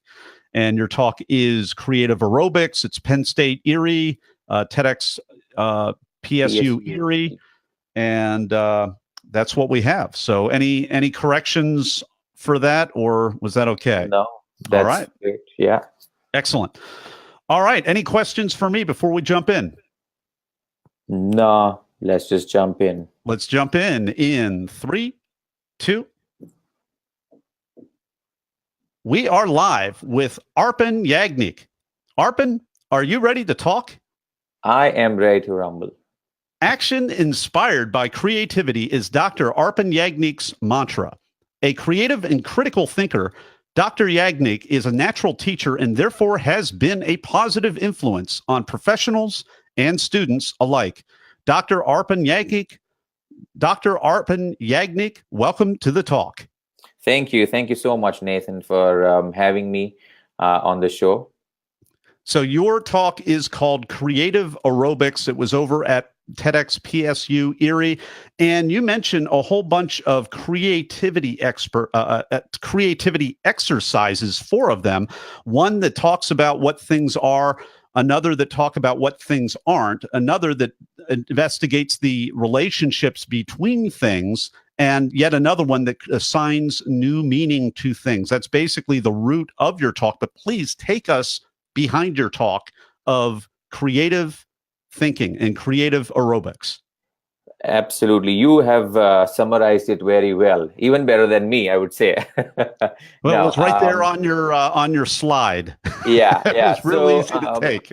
Creative aerobics is something that I was taught by Linda George. This was back in 2007 when I was at my MBA program at MICA in India. And we were taught this course mainly in terms of creating advertisements and other, creative output. And for some reason, it stayed with me. I never used it to create an advertisement per se, but it was a tool to me. It was a strategy to me, and I actually utilized it to steer my life into a direction that I wanted, and I'm so very happy about it. So actually, one of the things that you mentioned, the last one, the Creative Aerobics 4, it's the creating new meaning to existing phrases or situations. I actually used that when I was working for Sony Corporation in India, and I used that technique to sort of redefine what my job was. And the new definition that came out, I was not happy with that, and therefore I took a different turn. And from marketing and sales, I went on towards studying women's health and menstruation, and now I do advertising. So Creative Aerobics, it has been, a very, very integral part of my life. Creative Aerobics is a set of 4 interrelated exercises. They are very simple. You don't really need any prior background or understanding. One of the best things about this is that you take the focus away from the result and just put it on the process. So you just submit to the process, and the process is the 4-step process, very simple and interrelated. It starts with the first one, which is something that you're used to doing. It is finding facts, where you find some existing facts, maybe known, some unknown, unusual facts about it, and you make a list of it. And from there, these facts itself, this process of diving deep to find those hidden gems about the situation or the product, you get a lot of insights. The second one is where you move into the what it isn't aspect. We all are in a what it is bubble, but there is a bigger, larger, and in my opinion, better bubble of what it isn't, what could be, what if, that exists beyond that. But we don't usually or typically move in that direction because it is unknown. There is a lot of uncertainties. There's ambiguity over there. So it's scary, and fear dominates us. It prevents us from moving in that direction. So we do not do that. But hopefully, using these exercises many times and applying them in your life, it allows you to tolerate ambiguity, to be fine with uncertainty, and not be like, you don't freeze out of the fear of that unknown and uncertain. Out of the 4, the second one is moving into the what it isn't, where you start giving new names to the existing product or the situation. The third one is my all-time favorite. It's finding similarities between dissimilar objects or situations. And the example that I used during my TEDx talk is finding similarities between a cat and a refrigerator. I mean, they are both very, very different. There's nothing similar between these two entities, and it's just completely different. But well, what do you find similar between a cat and a refrigerator? That sounds kind of interesting. So I'm glad that you asked me the question. What I'm going to do is I'm going to reverse it, but I'm going to change the question. So in your mind, Nathan, what are some of the similarities between a cat and a refrigerator? Well, that's why I asked you the question. I'm not having any come to mind. I mean, I guess they both. This is disgusting, but they both can store food. Absolutely. Forms. That's really the only thing. And I'm trying to think of a nice way to say that on the podcast for all my listeners who are eating lunch right now. So that's part of the hesitation, but that's the commonality. Yes, so that's a great starting point. Here's another one. They have insulation. Oh, see, there you go. Okay, so then it's just a matter of changing the question and then putting it back. So if you ask the same question, you cannot expect a different answer. So if you change the provocation, the stimulus, the answers that you get are completely mind-blowing. Another one, like the cat and the refrigerator, they both have tail. Both a T-A-I-L and a T-A-L-E. Right? Okay. Both cats and refrigerators have stories about them. right? Gotcha. So and you can keep building on these things. I have an ongoing, like, a challenge to my students, that I have $100 bill in my pocket, ready to be given to anyone who can find two different objects that have nothing in similar between them, and that $100 bill is still in my pocket. So that's my all-time favorite one. This is the one that is a very high impact one, where it suddenly makes you realize, oh my goodness, didn't think about it this way, but yes, there is such a vast what it isn't, that bubble that exists, and the journey is rewarding. It is fun. It's enjoyable process. The last one is, again, giving new meanings to existing phrases and situation, which is the one that I use. But the example that I give is that I woke up today morning and finished all my cereal. So who am I? A serial killer. So not the killed that cereal, SERIAL, just like the cat. Yes, just like the cat digesting that cereal. Yes, absolutely, absolutely. And one of the things that happens in this process is that you start befriending ambiguity, which is very, very important for you to make that transition from what it is to what it isn't. So life just changes drastically. Every time I talk to people, I ask them, how many of you are doing things that you actually love to do, actually want to do? There'll be only a few people in the room that'll raise their hands. I wonder what is stopping them. They are all stuck in their what it is bubble. Maybe, for sure. Maybe they are afraid of their ambiguity, of the ambiguity, the uncertainty, the unknown, the risks associated. But the true joy and the fun is in the what it isn't.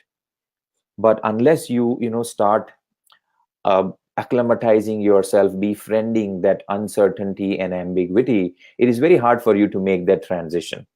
And so in my mantra, action inspired by creativity, I use these techniques to help people befriend some of these things and apply these creativity techniques, be it their profession or their personal life. It is something that a mother can use. Like, moms are very creative by default because they find all these unique and novel ways to feed their kids, the greens, the veggies. People in their professions also use these techniques. So these are not restricted to creative industries, mainly advertising and things like that. There's a lot more that's going on where these can be applied. It's a process. A process can be put into different areas and aspects. So I am actually currently using some of these in social change development. There is a leadership model that I have created, which is sort of inspired by creativity and things like that. So I am expanding the scope beyond just advertisement and advertising and taking it further into different areas and things like that. All right. So Talk Universe, if I can summarize everything that Arpan is talking about, embrace the ambiguity. And we're going to be back with more of Arpan Yagnik on the Blitz Round. And we're back with the Blitz Round. We are talking to Arpan Yagnik. I am about to ask him a couple either-or questions related to the preparation and performance of his recent PSU Erie talk. Are you ready, Arpan? I am ready. All right. Were you invited or did you apply? I applied. Are you a memorizer, an improviser, or a blender? I am actually a big-time improviser. I cannot stand scripts and I cannot keep to them. I need to feel the room. I need to feel the audience, and I'm a chameleon when it comes to that. But I had to stick to the script for the most part, but I did improvise quite a bit. Were you an opener, a closer, or in between? I was towards the end, so I think maybe second last person. Okay. Yeah. Any advice for second to the last?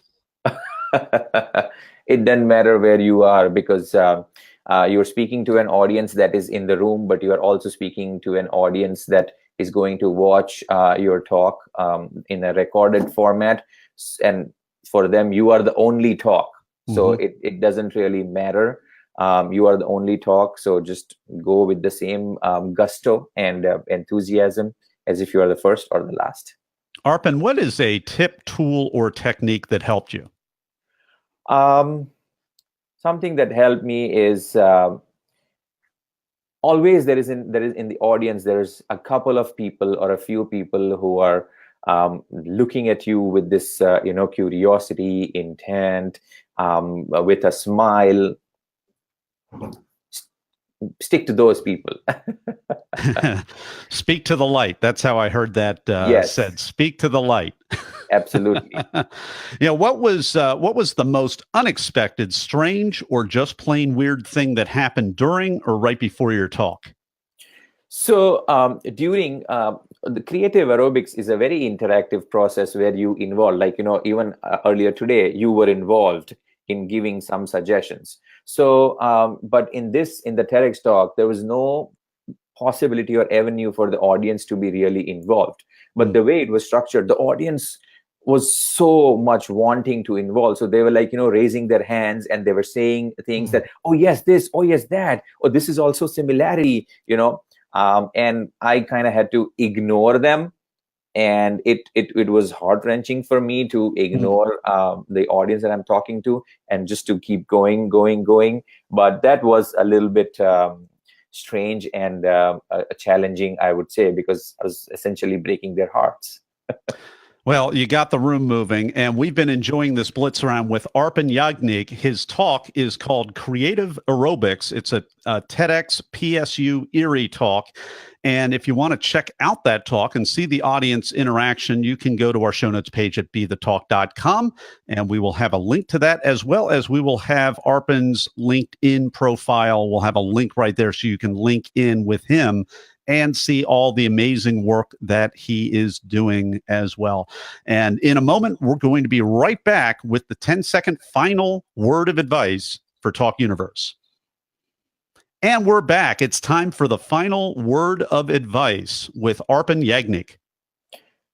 Check out the book, Creative Aerobics, Fueling Imagination in the 21st Century. It's available on Amazon. And let your life be inspired by creativity. Liberation and emancipation awaits you, my friends. Arpan Yagnik, thank you so much for coming on the talk and sharing your wisdom with Talk Universe. Thank you, Nathan, for having me. Arpan, you got to let me know about the book before I do the interview. You gotta let me know that. If you just shoot me an email with the link, the Amazon link, and I'll shoot it to my VA, and then we'll put that on the show notes page as well. Okay.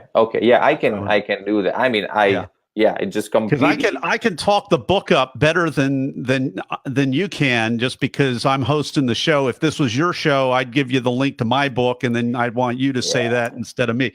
But it's all good. I'm glad that I know about it.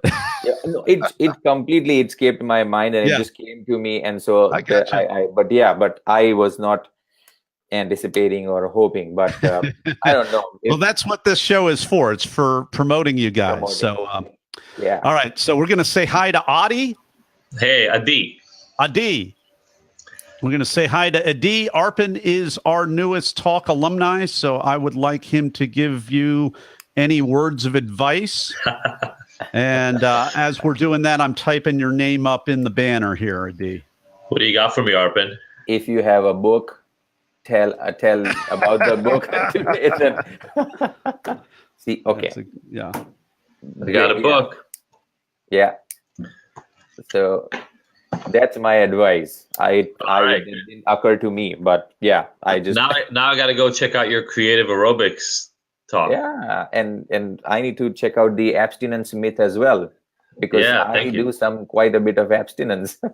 I've given up on ice cream since 2005. So every year I give up one food item. I don't know why. Okay. But do you bring one on two every year, or are you just going to run out of food options at some point? I think I'm going to run out of food options. But at some point it'll be water, and like nuts. Don't give up nuts. It's a good source of fat. Yeah, no. So it's but yeah, you give up one bad food. Yeah. So last year it was Doritos and pretzel pieces, Snyder's, the one that I like. So you know what? 90% of that food is no longer in my life, so give it up, man. Okay, perfect. Okay. Very cool.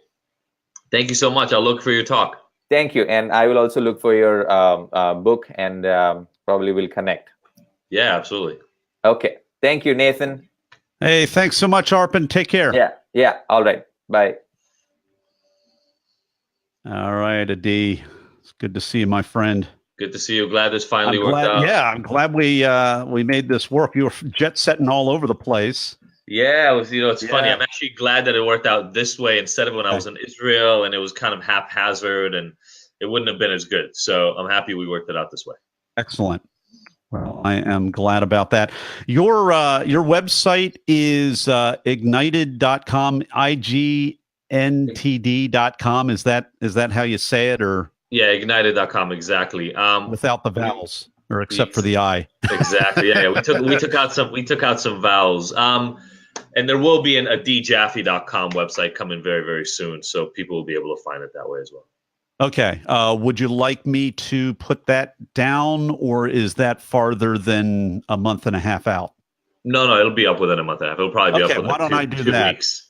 D Jaffe. Okay. Yeah, that's just easy. My marketing person was like, "You've got to have this because when people see you and hear you, they want to go find you easily, and the easiest thing is your name." So, I'm smartening up.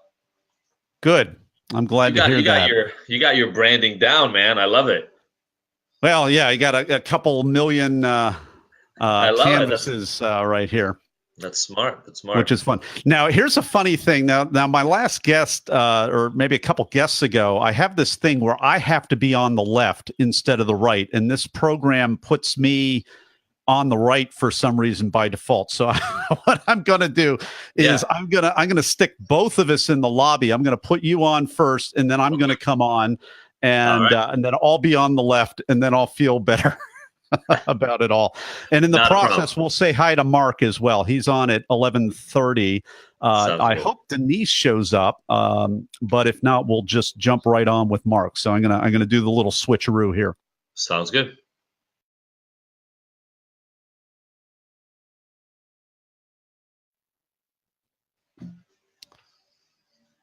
And that didn't work because I didn't wait long enough to do that. So we're going to do that again. All right, take two.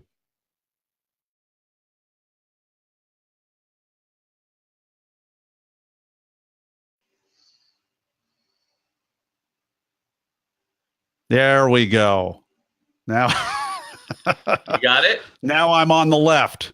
Yes. All right. And let me ask you a question. So it looks like it's trimming me right here. Yeah. Is that the way it looks, or is it? That's the way it looks. Okay. Yeah, that's how it goes in this format. So okay, cool. That's good. And now your name is an Arpan Yagnik, so we've got to update that. Bam. All right, there we're going to update that. And let's see here. I got to this my little tablet keeps coming off here. Actually, I've got to read off of. I don't have much of a bio for you. I see here, and I had to scramble off of the YouTube talk. Adi, is it Jaffe or Jaffe or Jaffe? Jaffe. Adi Jaffe is an addiction specialist and UCLA lecturer, and I'll welcome you to the talk. And kaboom! Anything to add to that? Yeah, actually, I mean, sorry, I know you're on your tablet. Well, I'm typing it. I'm looking at the Excel doc right now. Yeah, so I'm actually not lecturing at UCLA anymore. Okay. So let's not do that so they don't get mad at me. Yeah. But that is on your TED Talk, your TEDx talk. I know. Well, because it was. I mean, it was true until June. It's not like. No. It was true until June. Until June of this year. So it was really, really recent. Gotcha. I'm trying to. Do you have is there a chat in this thing or something? There is, but yeah. I was just wondering how I can. There is a chat. Well, I read that out pretty much right out at the top. So And I'll just put your website in there, djaffe.com, and we'll just jump into the talk at that point. Yeah, so let me just do this for you. Okay. You know what? Let's do this. Let's say hi to Mark as well. Man, it's hard to... Hey, Mark. Hey, how are you? I'm doing good.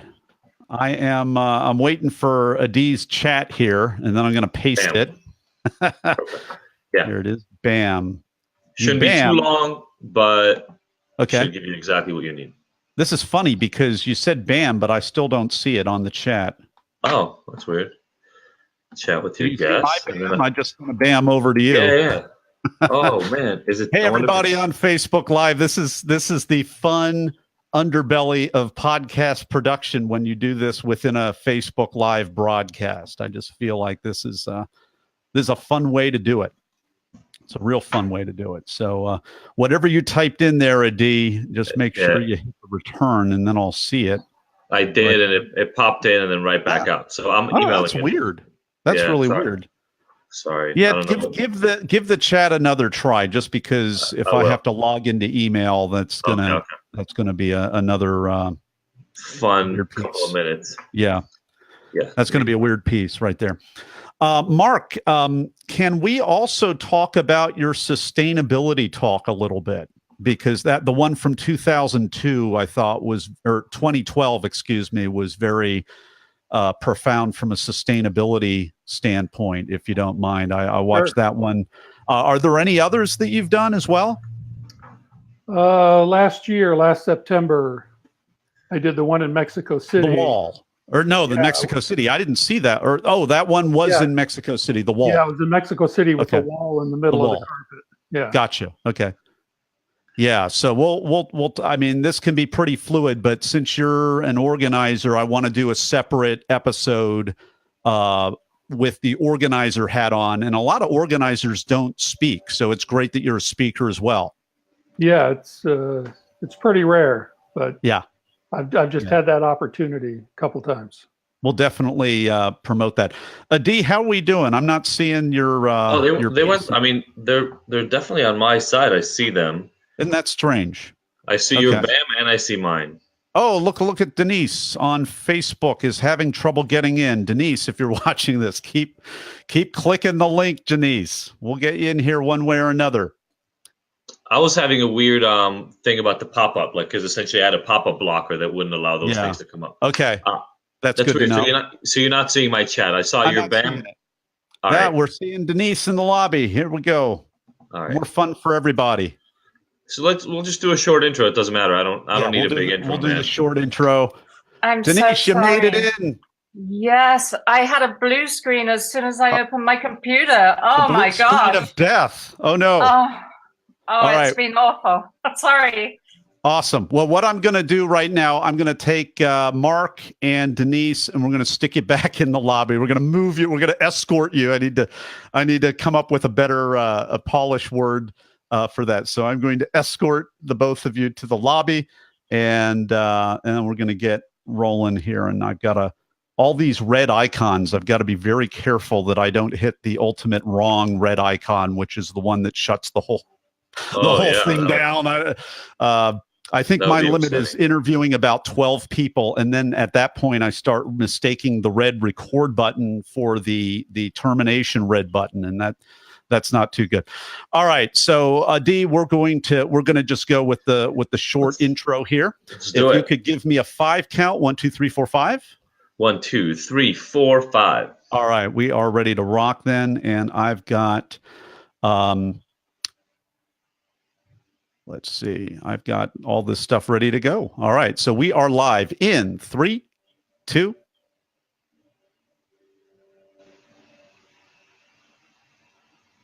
And I'm hearing a little bit of weird background noise. Is that on your end or is that my end before we go on? Almost sounds like plumbing. That was strange. Okay. We are. I hope so. We're gonna go anyway. All right, we are live in 3, 2. All right, we are live. We are live with Adi Jaffe. Adi, are you ready to talk? I'm more than ready to talk. I've been ready to talk for a month, Nathan. How you doing? I am doing great. Adi Jaffe. Adi Jaffe is an addiction specialist, and we can find out more about his various enterprises over at adijaffe.com. ADIJAFFE.com. Adi, welcome to the talk. Thank you. Thank you so much for having me.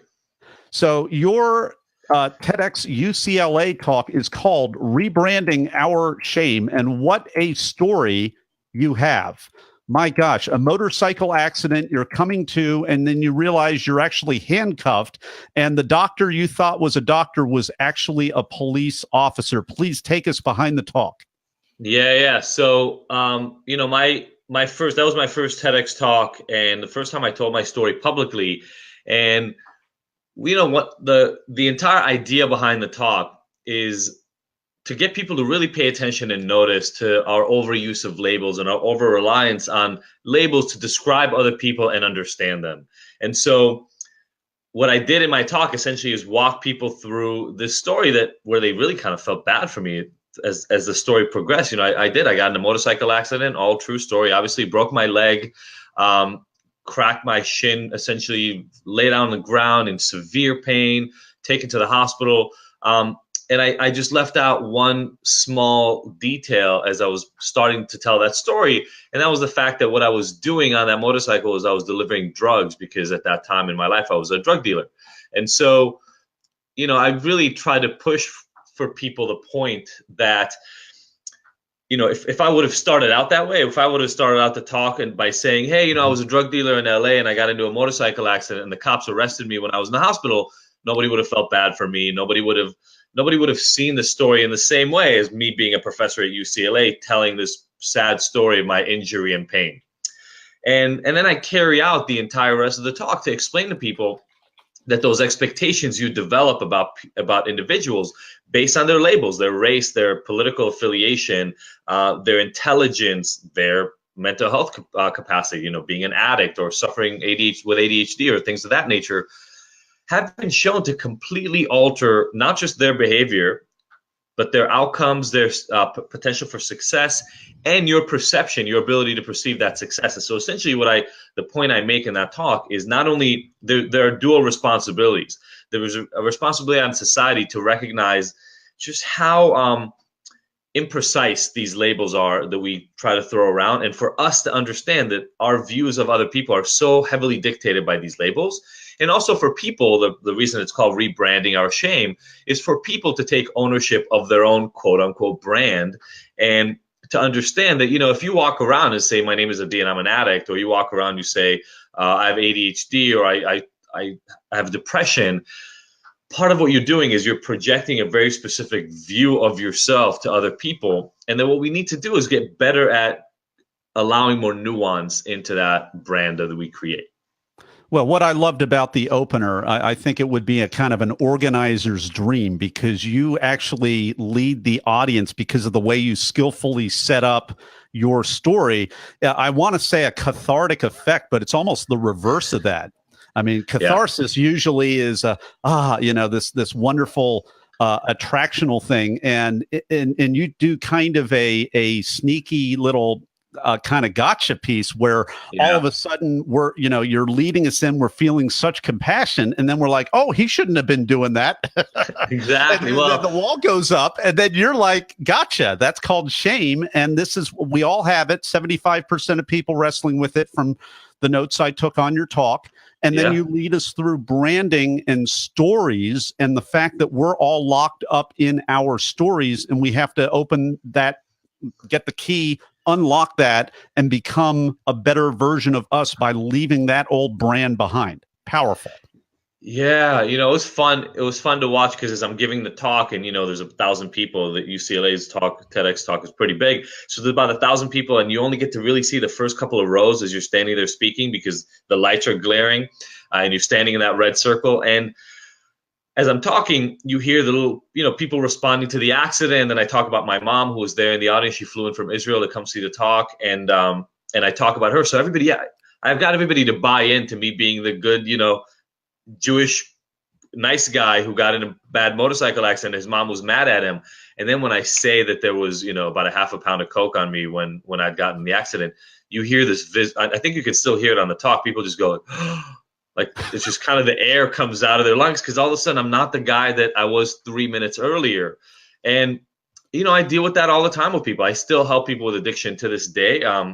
That's what I do for a living. I help people with mental health, shame, and addiction issues, whether they are C-level executives at corporations or, children of alcoholics who are struggling with just making school and being able to graduate. So what I notice over and over is people get so bought in to these stories of who they are based on these labels. And I still love, the talk's been watched by about 500,000 people.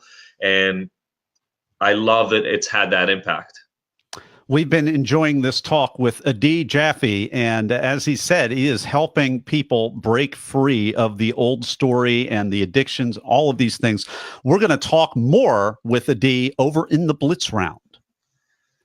And we're back with Adi Jaffe. It is time for the Blitz round. I am going to ask Adi a series of either-or questions related to the preparation and performance of his recent TEDx UCLA talk. Adi, are you ready? I am. Were you invited to speak or did you apply?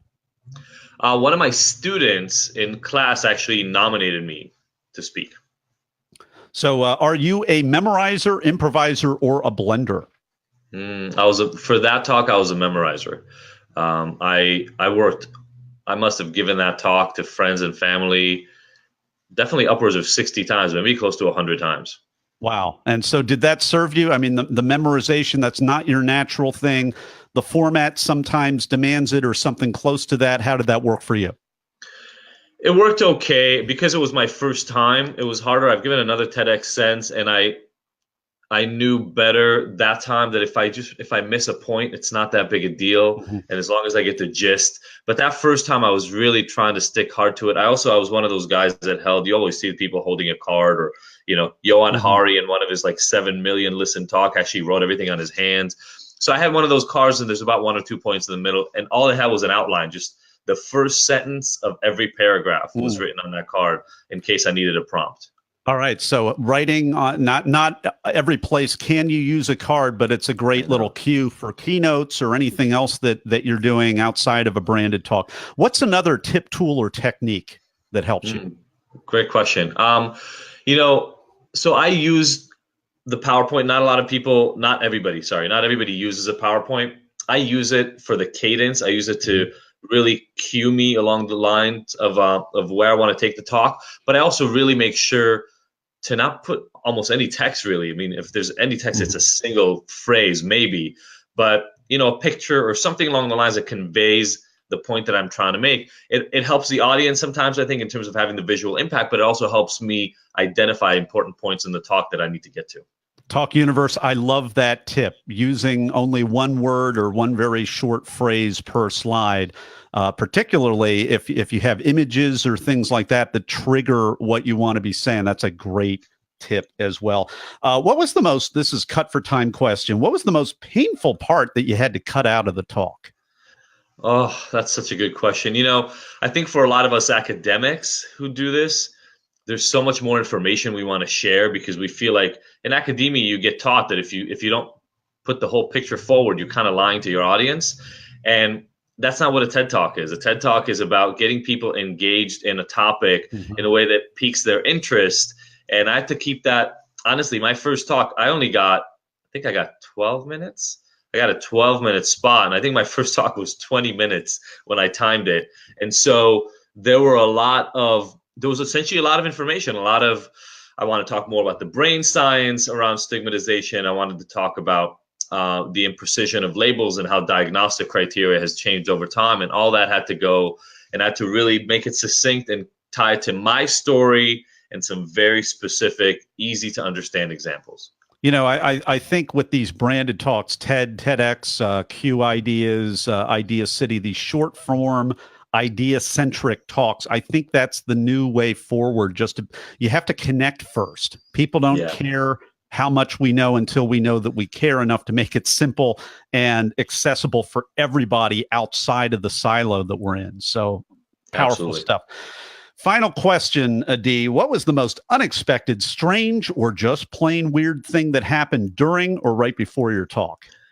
So, I mean, if I have to say the most, then I talk about it in the talk. It wasn't intended. It was ad-libbed because I struggle with ADHD and I wasn't ready for the talk when they needed me. So I went downstairs to practice because I was obsessive about practicing. So I went downstairs to a little room to practice, and they were running around like crazy looking for me. And so I put on the mic 10 to 15 seconds before I was supposed to go up. Whereas normally they want you to have like a 5 to 10 minute lead time. But I mean, they ran me into that room, put the mic on me, and then I walked on stage immediately. And I mentioned that when I mentioned my ADHD in the middle of the talk. And as a point, so it worked out perfectly because people think that when I say I have ADHD, it's a fun little, thing to kind of throw in a party, but it makes me miss things and almost miss things without help. And so that was that was an incredible example of that happening. And the guy who walks up after the MC of the event, who walks up after, talks about it too. And he says, you guys think he was joking, but I was asking his mom where he was until about 30 seconds before the talk. So that was unexpected, but it somehow weirdly worked. It just worked into the talk. All right, Talk Universe, we've been enjoying this blitz round with Adi Jaffe. Don't do that at home, folks. Find the green room. Don't do that to your organizers. Don't do that to the coordinating team. No, if we've learned one or two things, we've learned a lot of things. So you can find out more about Adi's talk, Rebranding Our Shame, at our show notes page at BeTheTalk.com. We will have a link right there. You can watch this talk. 500,000 people have already. You should too. You should also go to his website, adijaffe.com, ADIJAFFE, adijaffe.com. Find out the amazing work that Adi is doing with other people. He has rehabilitated many, many, many people, and he is making this world a better place. We'll be back in just a moment with Adi in the final word of advice. And it's time for the 10-second final word of advice for Talk Universe.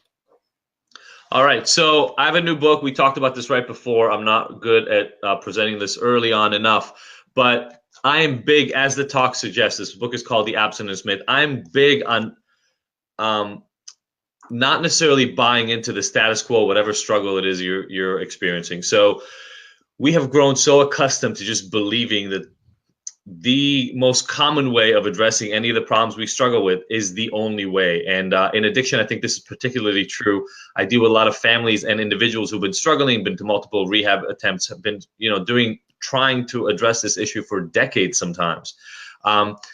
My biggest word of advice is, whether you're somebody preparing to kind of rebrand yourself, give a talk or something like that, is look outside the box, look for solutions, look for options that haven't been explored often, that you don't hear about a lot. And the main reason is, especially in the world that we're inundated, the amount of information we're inundated with in this world, the most common approaches are normally the ones that catch your eye first.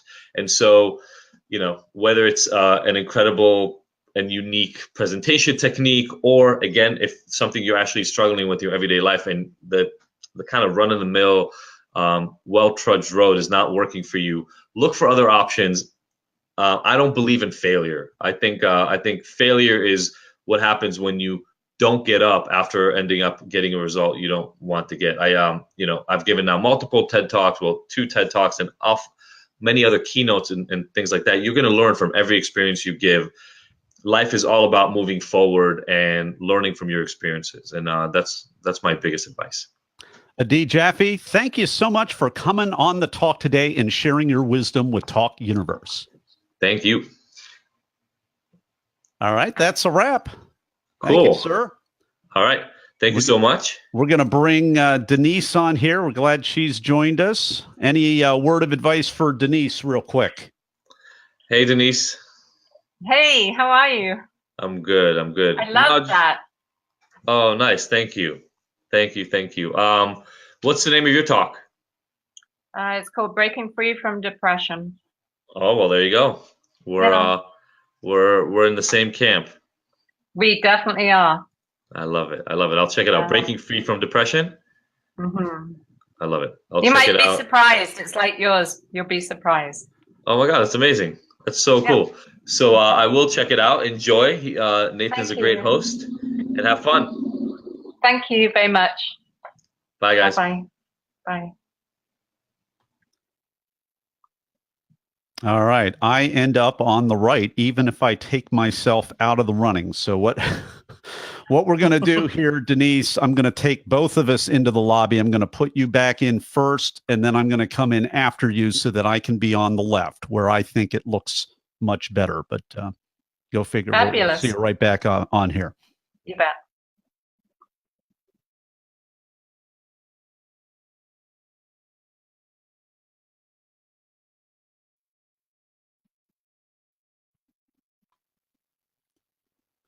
All right, here we are. And I am trying to find the piece where I change your name. And that part is not showing any longer, which is really, really strange. Oh, the agenda. There we go. There we go. There we go. Look at that. Lovely. Oh, looking good. Okay. All right. Cool. Mark, you have a hard stop, but it's farther out than I thought, correct? I'm going to bring you on here real quick. We're running about 15 minutes behind. So are you still good up until a little bit over the hour? Yes, I am. Okay. Very good. Thanks for being so awesome and flexible about all that. Yeah. Good deal. All right. So my tablet keeps shutting off here. Okay. All right. So here's my practice bio. Denise Wozniak is a photographer and TEDx speaker recently nominated by the Royal Photographic Society as part of their 100 Heroines project. You can find out more at denisewozniak.com. Sound good? It's me. Okay, well that's what I didn't know if you were asking me. Yes, yeah, I am asking you because this is the practice. This is the practice. Sorry, I thought you were. Yeah. Okay. No, we're not. We're in a broadcast, right? And we're on a Facebook Live, but we're not recording in the podcast yet. Okay. If you can give me a real quick 5 count, 1, 2, 3, 4, 5. 1, 2, 3, 4, 5. All right, very good. And breaking free from depression, TEDx White Rock. I am ready to rock. Any questions for me? Nothing at all. All right. I'm good to go. Very good. All right. Well, we are live in 3, 2. We are live with Denise Wozniak. Denise, are you ready to talk? I sure am ready to talk. Denise Wozniak is a photographer and TEDx speaker recently nominated by the Royal Photographic Society as part of their 100 Heroines project. You can find out more at denisewozniak.com. Denise Wozniak, welcome to the talk. Thank you. I'm really glad to be here. Well, I love your talk. It's called Breaking Free from Depression. And man, I mean, your backstory, you've got there's a lot more than just depression right there. So I'm going to just summarize real quick because there's so much. 1996, HIV was a much more lethal disease than it is now. You were diagnosed then. You had a child with HIV. Out of that, you accidentally, through some kind of error, lost your health insurance, had somehow got through that, started a foundation for HIV-positive children, and you found that a hummingbird came into your life at a time of great sorrow, as they tend to do. So that's a little bit of the backstory. Please, Denise, take us behind the talk. Yes. Well, it was actually back in 94, I should tell you. So I had a 6-month-old daughter. I was laid off my job when I was on maternity leave, which was a big shock.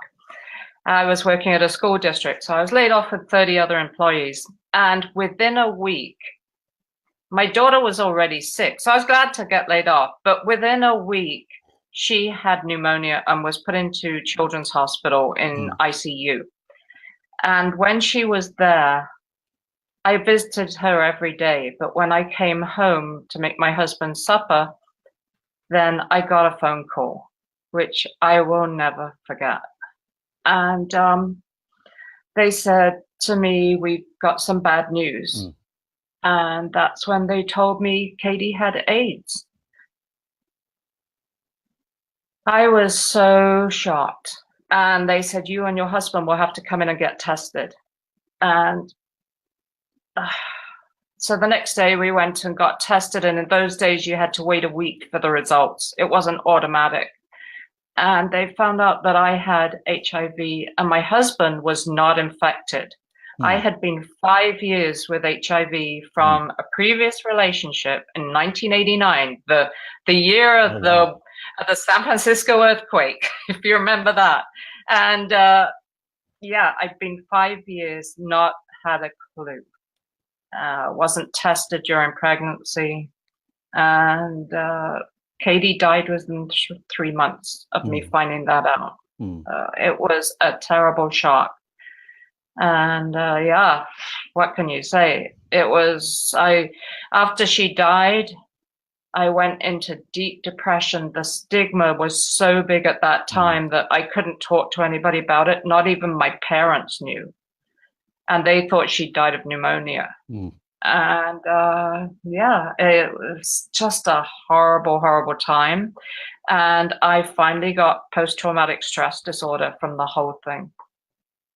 So take us a little bit into the, I mean, you obviously turned the situation around. You did something about it. You started your foundation. You developed your love of photography, and you basically defied the experts at that time because treatment was so limited. It was really a death sentence at the time. I hope I'm not being too dramatic by saying that, but yeah, I know, because I have a healthcare oriented family, and until they educated me, 10 years ago, I was still kind of under that understanding not knowing the medical advances that had been made. But basically, your life turned around in a beautiful imagery of the hummingbird. And this is, you got to watch the talk. This is fast forwarding the talk, but you have a beautiful, probably the most beautiful image of a hummingbird that I've ever seen. And I love that you said in your talk, I got that picture not by taking a picture of the hummingbird, but anticipating where the hummingbird would be and shooting that. Very similar to that famous Wayne Gretzky quote about how do you get so many hockey points, how many goals? It's because he would skate to where the hockey puck would be. And it was the same kind of idea. You got the best hummingbird shot. So take us a little bit behind the imagery of the hummingbird and the hope and that folklore of the hummingbird and how that encouraged you, Denise. Yes, thank you. Well, what happened was that I love hummingbirds. And I was looking for a name for the society for children with AIDS. I went into Gastown near Vancouver, and I found I wanted it to be typically West Coast. I found that a hummingbird was looked on as a healing bird. And I thought, wow, it's in many different cultures, it's looked on as a healing bird. And I thought this would be a great name, and it would still keep the secret of the society. So I called it the Hummingbird Kids Society. No name of AIDS or HIV. We couldn't do that. That's where and I thought about the hummingbird being a bird that really looks at a flower and decides where it's going to go. It has a great perspective compared to other birds. Well, eventually, unfortunately, my marriage did break down, and it was, that's a whole nother story. But anyway, eventually I did meet a man who was not infected with HIV, and he had a hummingbird in his garden. Hummingbirds all over the place on the flowers, and they were just so beautiful. I was mesmerized, and I took a picture of those hummingbirds. Now, I should say it took me about 200 attempts dressed as a flower. I did dress as a flower at one time. I wish my husband had taken a picture of it, but it was pretty pathetic. Didn't work. Don't ever advise anybody to do it. Oh, it didn't work. I was getting ready to get a flower suit. I had red frills all around. Oh, it didn't work. Don't ever look that stupid, please. And so I was amazed that I actually did get this picture in the end, because they're so fast, right? And you click, and you don't keep clicking. You just concentrate on where that bird will be. And that's how I got the picture in the end. Yeah.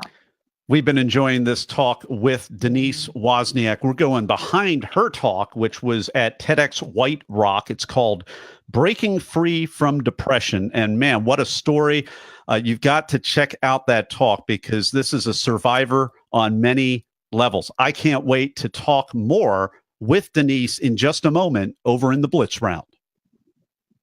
And we're back with the Blitz Round with Denise Wozniak. I'm going to ask Denise a series of either-or questions related to the preparation and performance of her recent TEDx White Rock talk entitled Breaking Free from Depression. Denise, are you ready? I'm ready. Were you invited to speak, or did you apply? I saw the talk, and it was the closing date. I applied on the closing date. And I just was so lucky. And I just felt I had to give that talk and break the stigma. Are you a memorizer, an improviser, or a blender? I'm 59 years old. You don't remember anything at my age. So I knew the story, and I just had to put it in a good flow. I could easily have put it out of order, but I had to make it flow. So you walk out on stage. Did you have nerves, or were you in the zone, or neither, or both? I never get nervous when I'm speaking, because I feel that I have to give something to the audience. It's not about me. It's about my audience. I don't get nervous because I think I've been through worse things, quite honestly.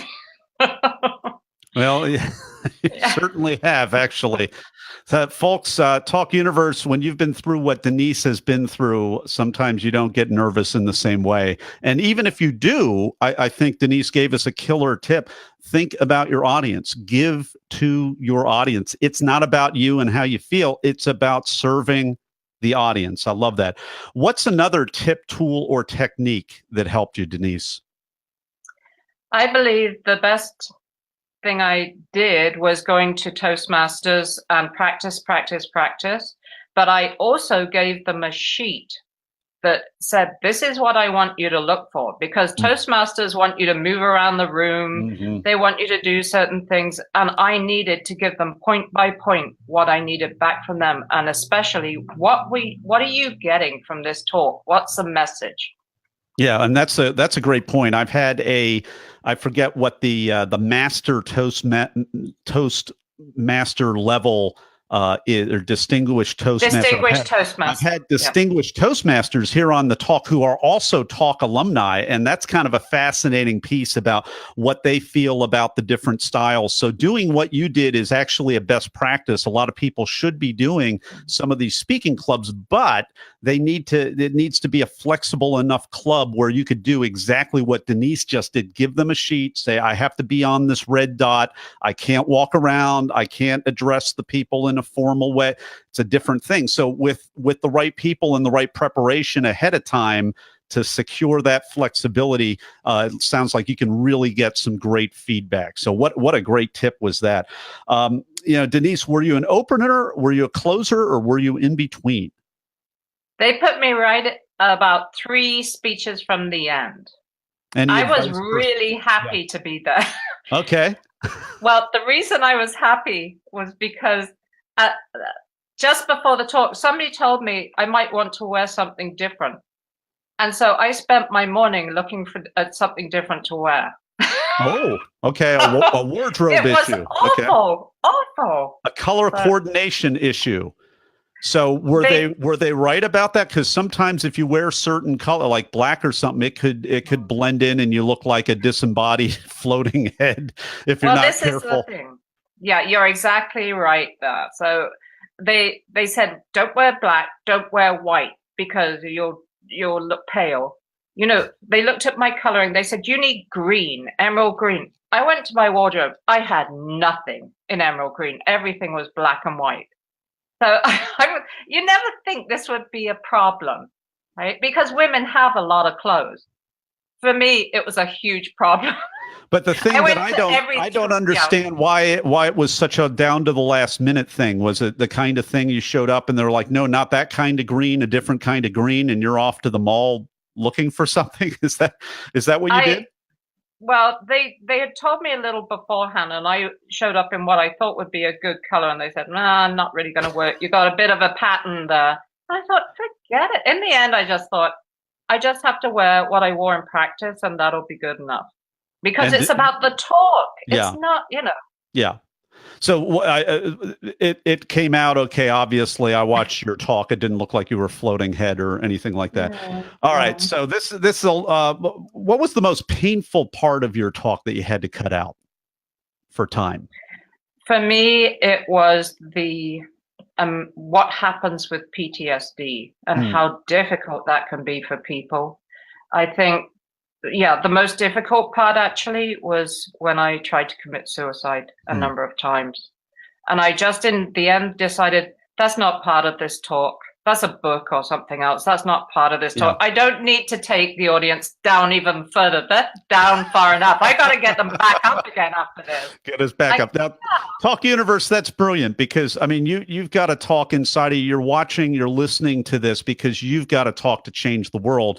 I think this is really profound what Denise is saying because you don't have to take the audience on the entire roller coaster. This is more like a loop-de-loop or a carousel, one or two spins around the carousel. This is not the deep, dark detail of absolutely everything. That is a book. And done well, a good talk, a good branded talk will push a lot of books your way. So, Denise, I am really been enjoying this conversation with you. We've been talking to Denise Wozniak.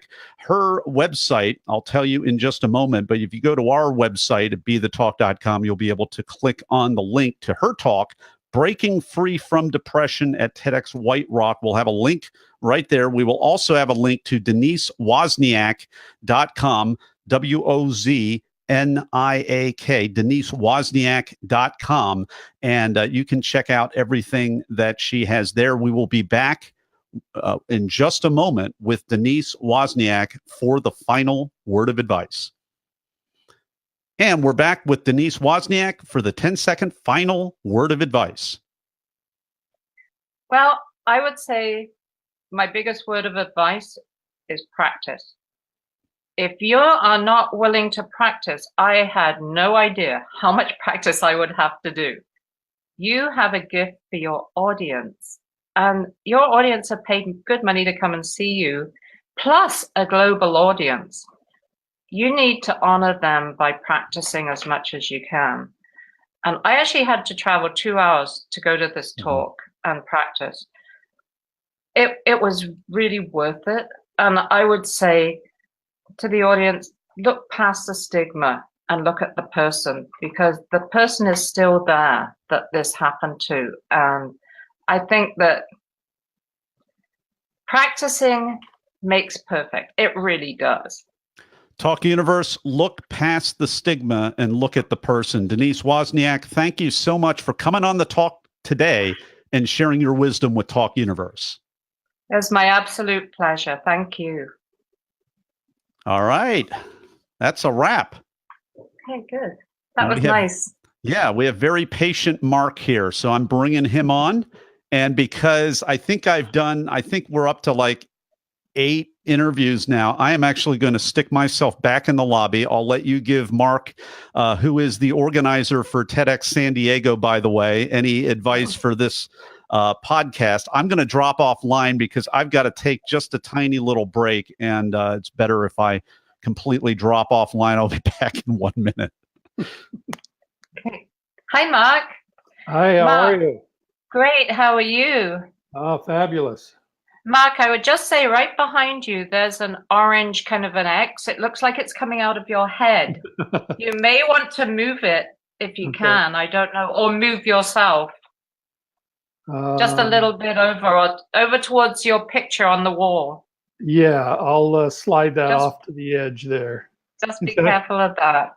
So yeah, it was very nice. I just felt like relaxing and being myself and being honest. So that's all I can do, right? Well, that's what TEDx is about. It's just coming from the heart, and Absolutely. it is what it is. You know? And I'm envious of you being in San Diego today. We have rain. Well, we've had sunshine like forever. I mean, Yeah. just day after day. It's getting old. I'm actually looking for some real weather. So you've done TEDx San Diego? Yeah, I've done that for the past 5 years. Did a couple years with TEDx Donovan Correctional. So we did TEDx Inside Prison. Okay. And back in 2015, I partnered with the organizer from TEDx Tijuana. And we did the world's first cross-border TEDx. Wow, that's cool. We built a stage in the United States and then a stage in Tijuana, and just the border fence in between. That is amazing. I love it. We alternated our speakers from United States, then Mexico, United States, and then Mexico. That is so creative. I love it. Yeah, that was 2.5 years in preparation to make that happen. And what was the theme? Do you remember? Ideas without borders. Nice. I love that. We Good for talked you. about art and education and the ecology and activism and all these different topics. And it was, the significance was, because the name of the event was TEDx Monumento 258, because there's a monument in Tijuana right at the border fence called Monument 258. Oh. And it was actually the first point of demarcation between the United States and Mexico when they signed the Treaty of Guadalupe Hidalgo to end the Mexican-American War. So in Tijuana, they built their stage around the monument. So the speakers were standing next to the monument. And then on our side, you could see through the fence to see the speakers on the other side. That's beautiful. Well, good luck. And you've got a great compere there. I don't know if they use that word here, but MC. Interviewer. I've been listening in, so he is awesome. Good. Hey, thanks so much, Denise. Well, thank you. Awesome. Talk to you soon. All right. Now, I don't know why it keeps insisting on putting me on the right, but I got to go on the left. It's just my thing. So we're going to do this lobby thing. We're going to do the lobby 2-step, and then we'll get this thing rocking, Mark. Okay.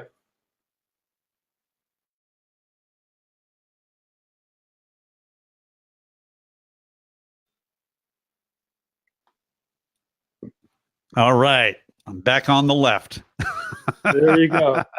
Now, if we can kind of frame our face here, it's kind of like you're way down here and I'm over here. Can you adjust your webcam at all? It's just on my laptop. Your laptop, just bring it so that your head is about parallel to mine. There we go.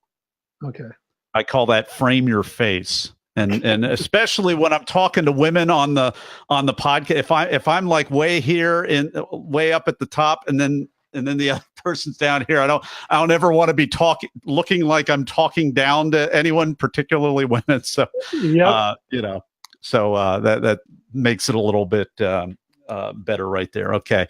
A recovering C-level executive, Mark Lovett, was saved by storytelling and now organizes TEDx San Diego. He also coaches speakers and conducts storytelling workshops at Storytelling with Impact, and it's storytellingwithimpact.com. Let's get a 5 count from you, Mark. 1, 2, 3, 4, 5. 1, 2, 3, 4, 5. All right. That's pretty good. Any questions for me? No, I've been watching the past couple that you did, so pretty straightforward. Yeah, I think so.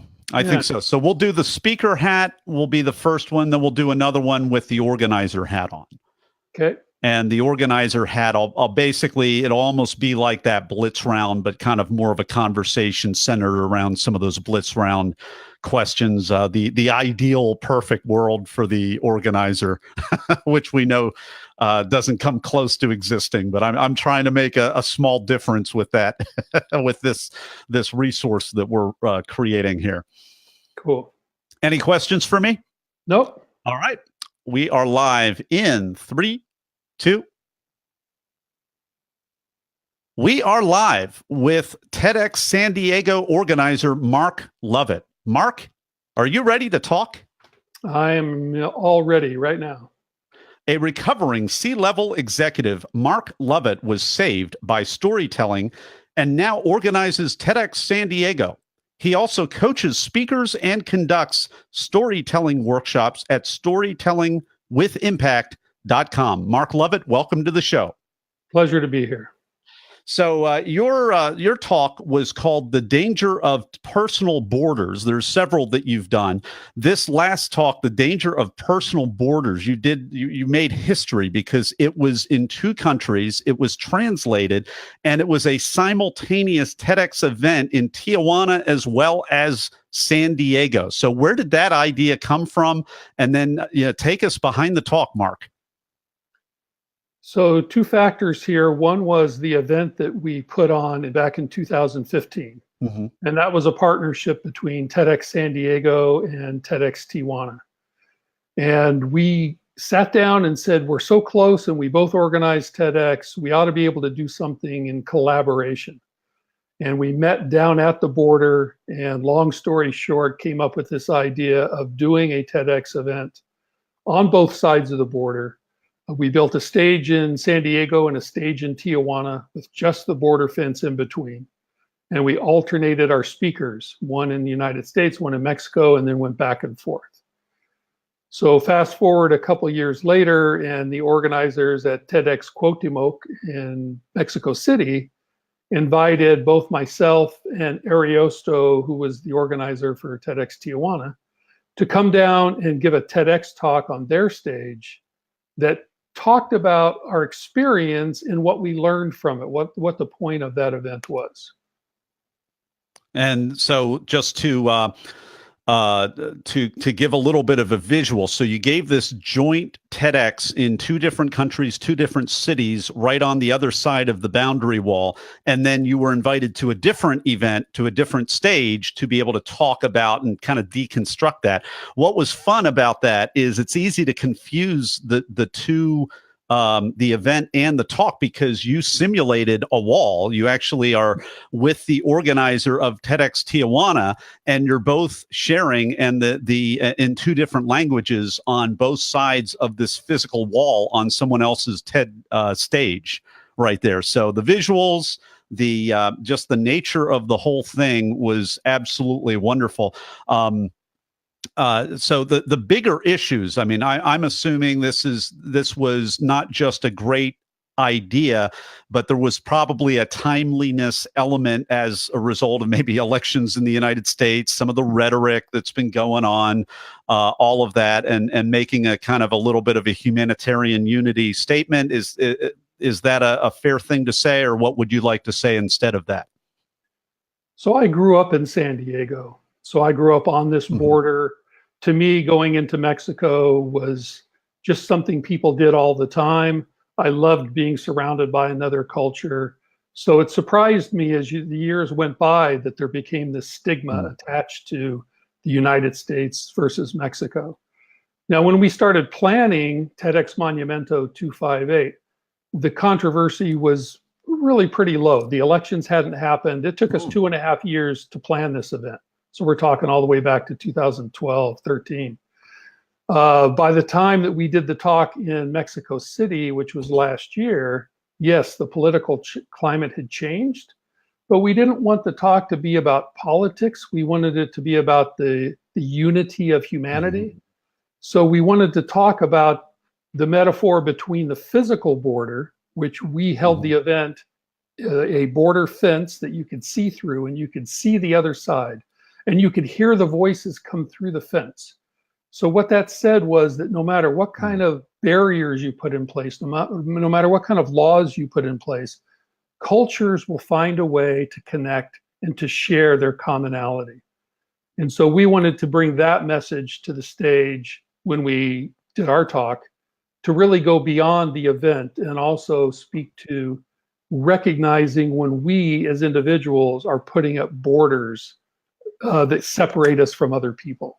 And that when we can recognize those borders, we can also sometimes take them down, or at the very least talk through them so that the other person could be heard. So I love this talk universe. So not only was I completely wrong, this entire thing predated this switch in the politicized atmosphere. It wasn't really so much a switch, but a heightening of this. I think it's beautiful, Mark, that this was more of almost like a local thing that predated a lot of the craziness by years and became very, very relevant in a new way in light of what we've all been living through here as well. Right. So, very interesting, because I've always lived on the other side of the country. I've been to San Diego. What a beautiful city. Love the tacos, love the atmosphere and everything else. But I've lived my entire life in the Northeast and the Midwest. So a totally different area of the country. And listening to your talk in this particular talk, there really is a cultural thing in that region. And it used to be one undivided region until the political borders came up. So can you take us behind that, just for those of us that are not native to San Diego or California or the Southwest? Tell us a little bit about how it was. Well, once upon a time, the entire Southern California region and much of the Southwest was all part of Mexico. Mm-hmm. And it's too short a time here to get into all of the happenings that occurred, but most people know that we fought a war with Mexico, and the treaty to that war was to draw a line. And that monument that signified the name of the event is a monument that still exists today in Tijuana, right up against the border fence. And it's very interesting to stand at that monument and realize that a small group of individuals put a stake in the ground and said, forevermore, America's to the north and Mexico's to the south, and we're going to be separate countries. And yet, for so many years, this was an area that people just freely flowed back and forth. In fact, just 20, 30 years ago, you could easily cross the border. Yeah, there was a border patrol or border guard, I should say, on either side, but there was very little security in place. 9/11 really changed that, and it's only gotten tighter and tighter since. Well, at this point, Mark, I'd like to just pivot a little bit. You gave another talk about 5 years back in TEDx New Bedford. It's called "Will Happiness Ultimately Destroy Our Planet?" Which I just thought, again, I mean, you're the forward-thinking talker, because you give these talks and they get more and more relevant. This one was all about sustainability, and it was the whole piece about how when we become, and this is my words, not yours, so I'll let you have the final word on that, but it's almost like the Maslow's hierarchy of needs. As we become more affluent and are able to self-actualize and become happier as a society, or in the pursuit of happiness, it also leads to a lot of unsustainable practices. And so we're looking at the middle class of India and China and the explosive growth. And you're basically looking there almost like a prophet and saying something needs to change. And we all have to take a look at our footprint on the environment and the sustainability. I just love sustainable, systematic, forward-thinking talk. So we have a couple of minutes. Love to hear your encapsulation of that as well, and feel free to correct me if I describe it a little incorrectly. Well, to your point, I am always looking at the future, and I'm thinking, do the practices we engage in today pan out going forward? It's one of the things I learned in business a long time ago. This one phrase, is it scalable? Does the process scale? And in the Western world, Europe, United States, Canada, Australia, we have been on this path of material consumption as we've increased our wealth and our ability as a society. And we've already seen that we are taxing the environment more than 100% at this point. And then again, when you run the numbers and you look at China, 4 times our population, India, 4 times our population, not even counting South America and Africa, which have their own growth. Just those 2 countries alone, they're going to put another billion people into the middle class. And if you just run the numbers on consumption rates, if we truly do try to derive our happiness from material possessions, it's sort of game over for the planet. So we need a new way of thinking. In that talk, I did investigate a lot about the sharing economy, things that were just starting to percolate, but had not reached the level that they are today with Uber and Airbnb and in this new generation, the millennials, who many of them own less and less stuff. I know so many people who don't even own a car anymore, that we are seeing some shifts. So it'll be interesting to see how it plays out. Well, we've been enjoying this talk with Mark Lovett. He's the organizer of TEDx San Diego, which is one of the major TEDx's out there. We've got the speaker hat on in this episode. So Mark's talk is called The Danger of Personal Borders, which was at TEDx, and help me pronounce that, Mark. TEDx Quotemoc. Quotemoc, TEDx Quotemoc. I don't usually need help. I need help with all the accents and everything else right there. And then we briefly talked about Mark's other talk, which is from about 5 years back. Will happiness ultimately destroy our planet? That's TEDx New Bedford. And we will be right back in just a moment with the Blitz Round. And we're back with Mark Lovett. It is time for the Blitz Round. And for this Blitz Round, we've got Mark's speaker hat on instead of Mark's organizer hat on. Mark, are you ready? I am ready. All right. Well, were you invited or did you apply? In both cases, I was invited. I was certain it was a clerical error, but they invited me anyway. Well, it's good to be invited for sure. Mark, are you, as a speaker, are you a memorizer, improviser, or blender? Basically a memorizer, but with the caveat that I know if a line is missed, that I just keep going. And that there are occasions when I'll add in a line that wasn't planned, but I try to get as close to memorizing as possible. What is a tip, tool, or technique that you use as a speaker? So one of the techniques I use, not only for myself, but when I'm coaching, is begin at the end, which means define the point you're trying to make, define the value that you're going to give to the audience. Because too many people sit down and they start trying to write a talk from the first opening line to the end. And it should be backwards. Begin at the end, work on your story in the middle. Your opening will reveal itself in the process. Yeah, and I love that, not starting with the weeds either, because you start, A, B, C, D, E, and you're getting in the weeds, especially some of us super detail personality types. Better to begin kind of the Stephen Covey, begin with the end in mind. What's going to be a wow? What's going to delight people? What do you want people to walk away with as you are literally walking off the stage?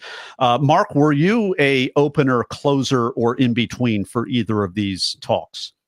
So my first talk at TEDx New Bedford, I had asked the organizer, please put me at the end, when everyone's asleep, having had lunch. And I showed up at the event and he goes, yeah, we changed the schedule around. You're going to open the show. Oh, which I was actually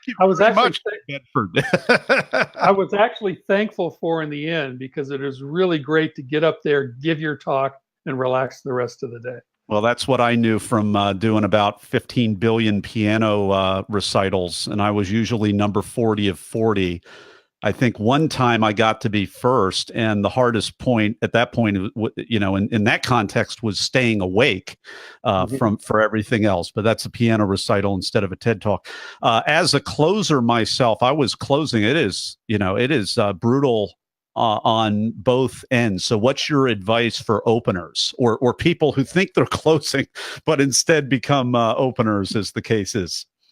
No matter where you are in the lineup, it's always about preparation. It's about knowing your material, knowing yourself, having rehearsed enough to where you can be put in any spot and you're ready to go. don't worry about the order. It's not as big a deal as people make it out to be. Just be ready when it's your turn to go on stage. Now, I've got to ask this question because you gave the talk in, I guess it was 2013 in New Bedford. Were you the organizer of TEDx San Diego at that point, or were you just dipping your toe in the waters of TEDx at that point?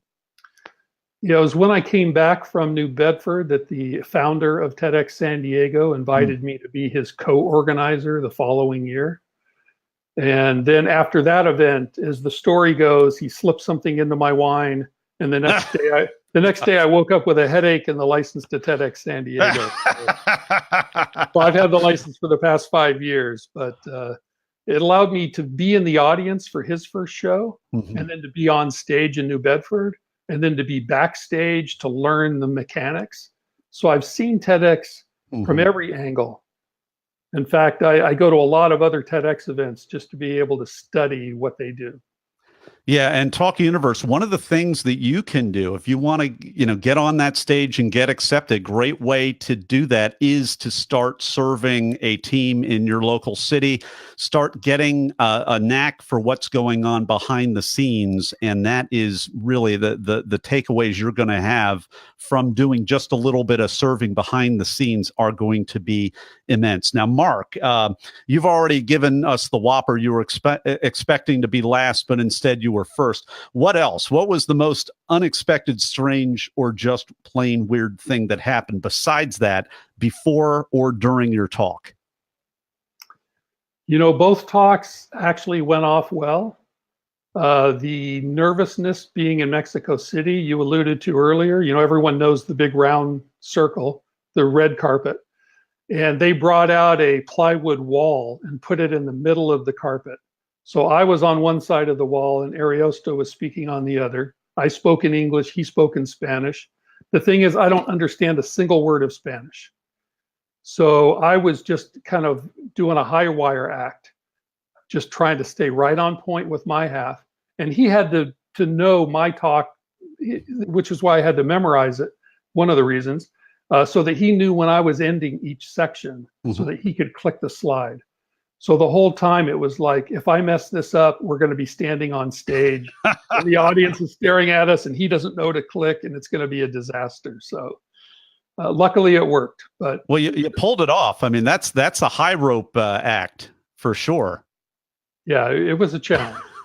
We were rehearsing on the plane down to Mexico City. We were both sitting on aisle seats on the plane, and we had our notes, and we're going back and forth, and the people on the plane must have thought we were insane because we were speaking two different languages, like we didn't understand each other on the plane. In public. That's great. Yeah. We've been enjoying the Blitz Round with Mark Lovett. He's the organizer for TEDx San Diego. We've been talking with his speaker hat on because he's given at least 2 talks at this point as a speaker. And before we pivot over to the final word of advice, want to let you know where you can go to see both these talks. You can go to our show notes page at BeTheTalk.com. We will have links to those talks as well as a link for you to connect with Mark and his Storytelling with Impact.com company, storytellingwithimpact.com. Who better to learn from than an organizer who is putting all of these many talks within a giant talk together. And we'll be back in just a moment for the final word of advice. And we're back with Mark Lovett. It is time for the final word of advice. So, number 1, understand that your reason for being on stage is to add value to the audience, to give them something that they didn't have when they came in the door. So one of the lines I give to speakers is that the audience should see the world differently after hearing your talk. And you should be able to write that down on a piece of paper. Exactly what are they going to see differently? Did you challenge a preconceived notion? Did you give them an entirely new idea? Did you shine a light on a subject that nobody else talks about? So think about that in the rest of your talk. If you base it on that, you'll end up with a great talk. Mark Lovett, thanks so much for sharing your wisdom with Talk Universe today. And don't go anywhere, Talk Universe, because we're going to do another episode with Mark's organizer hat on. Thank you, Mark. My pleasure to be here. All right, that's a wrap. And we're going to jump right back in on the next one, unless you have any questions for me or any. Nathan, please don't do what you did that you don't know that you did. We're good. I think we're on a roll. Yeah. All right, great. All right, we're back. Yeah. Well, let me. We're going to jump right back in here. All right, in 3, 2. We are live again with Mark Lovett. He's the organizer of TEDx San Diego. Mark, are you ready to talk again? I am ready. I'm going to save the bio this time because you can watch and listen to our last episode in which I give Mark's bio, and we are going to jump in at this point on the organizer hat. Mark has taken off his speaker hats and he has put on his organizer hat, and he has been organizing at TEDx San Diego for several years before that. As we learned on the last episode, he was serving and helping out and co-organizing, which is always a good way to find out a little behind the scenes and get a jump on your own talk. I just think this is really tremendous, because what a great way to explore some of the angles as the perspective of a fellow speakers. Not all organizers are speakers, but Mark is. So it makes for a much more rich interview. Mark, thanks for joining us again. My pleasure to be here. All right. So we have had a number of organizers on the talk. The first one was Kathy Armias of TEDx Portland. We've had Anwar Dafa Allah. Last week, I interviewed Steve Gargiulo, who founded TEDx Johnson & Johnson and TEDx Penn State University. So it's always cool to have organizers and have the organizer talk. I want to kind of open the floor to you, Mark. Just freestyle a little bit. Love to have you summarize kind of why you got involved, why you enjoy being an organizer in addition to just being a speaker, which is enough of a job. And give us a little bit of the bird's eye view from the speaker and the team side, if you would, so that we can resource Talk Universe today. So as relates to the why, my entire life has been one big accident, which is to say I've never really planned anything that I ended up doing. I've had opportunities just presented to me. Most of the time they didn't make any sense, but I went ahead and said yes. And that has been true throughout my corporate career. And the same thing happened to me with TEDx. I never had organizing TEDx on my to-do list, but I became friends with the founder of TEDx San Diego. He asked me to co-organize and then asked me to take on the license. And at each phase, because I had been on stage and I had been backstage, I knew what it was. I really believed in the power of ideas worth spreading, of being able to connect very interesting speakers with an audience, not just locally, but of course globally through the videos. So I took that on at each step of the way. When I took on the license for TEDx San Diego, we moved that event downtown into Symphony Hall. So we went from 400 attendees to 1,800. My forte in business had always been team building, so that's what I did here. I put together a crack team of volunteers. Many people don't know that it's a TED rule. All TEDx organizers are volunteers. So people do this year round for free. And then that process of finding the topics and finding the speakers and trying to create a program that the audience would enjoy, like taking them on their own journey for the day. That was a challenge that I really looked forward to. Now, if I can ask, because you mentioned, the team building, the only way this happens is through a team. The only way this happens, and leadership, a lot of people don't realize that, if you're in a corporate structure, you can possibly manage people in a corporate structure. It's better if you lead them. But if you're trying to manage volunteers, you can't do that. The only way to manage volunteers is to lead them, is to inspire them, is to reward them, and is to be an amazing leader yourself. So can you take us a little bit behind? Do you have a certain kind of structure? What do you delegate to be able to immediately go from a 400 seat capacity to an 1,800 seat? What are the things that you do, and what are the things that you have delegated? And give me a little bit of an idea of your structure on the other side of the carpet, Mark. So I have a co-organizer. Her name is Janelle Dahl. She is amazing. She's a logistical savant, and I really focus on strategy and vision. So we make a very good pair. In some cases, I've seen organizations that have 2 strategists or they have 2 tacticians, and that can leave holes in the process. So we're very good at working side by side. And then we divide up, my approach is divide and conquer. So we divide up all the tasks. We have a Marcom team, we have a development team, a hospitality team, logistics team, program team. And within each of those, we find individuals who can take just a slice of the pie. So I have other speaker coaches I work with, and I'll give them 1 or 2 speakers. The hospitality team goes out and gets donations and makes arrangements for food. And then the logistics team works with the venue. So everyone has a role, but it's not so big that it's overwhelming. Yeah, powerful stuff. And if this is something you can share, what kind of a budget do you have for something of that magnitude, 1,800 seats? Because a lot of people are organizing things that are, smaller scale. Other people are looking at larger scale, and it's just great to know what goes into all of these things in terms of sponsorships and everything else. Right. So to give you kind of a range, because we just did an event about a month ago at the Salk Institute for Biological Studies, an amazing salon event, smaller theater, only 300 people.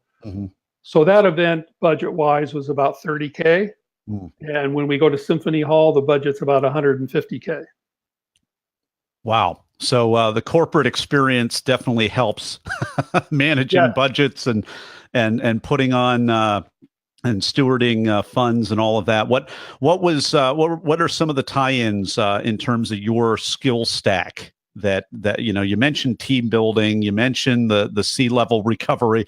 A lot of us are in recovery. What would you say is your skill stack that you brought to the corporate world and now bringing into spreading great ideas, Mark? So one of the first lessons I learned in business was the simple expression, do the math.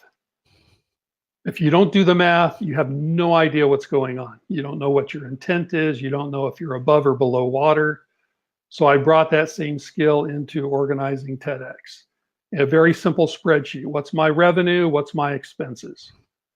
And then I managed to what I call a good, better, best.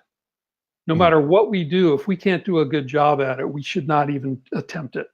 And we've looked at certain events and tried to make it work, and the math didn't work.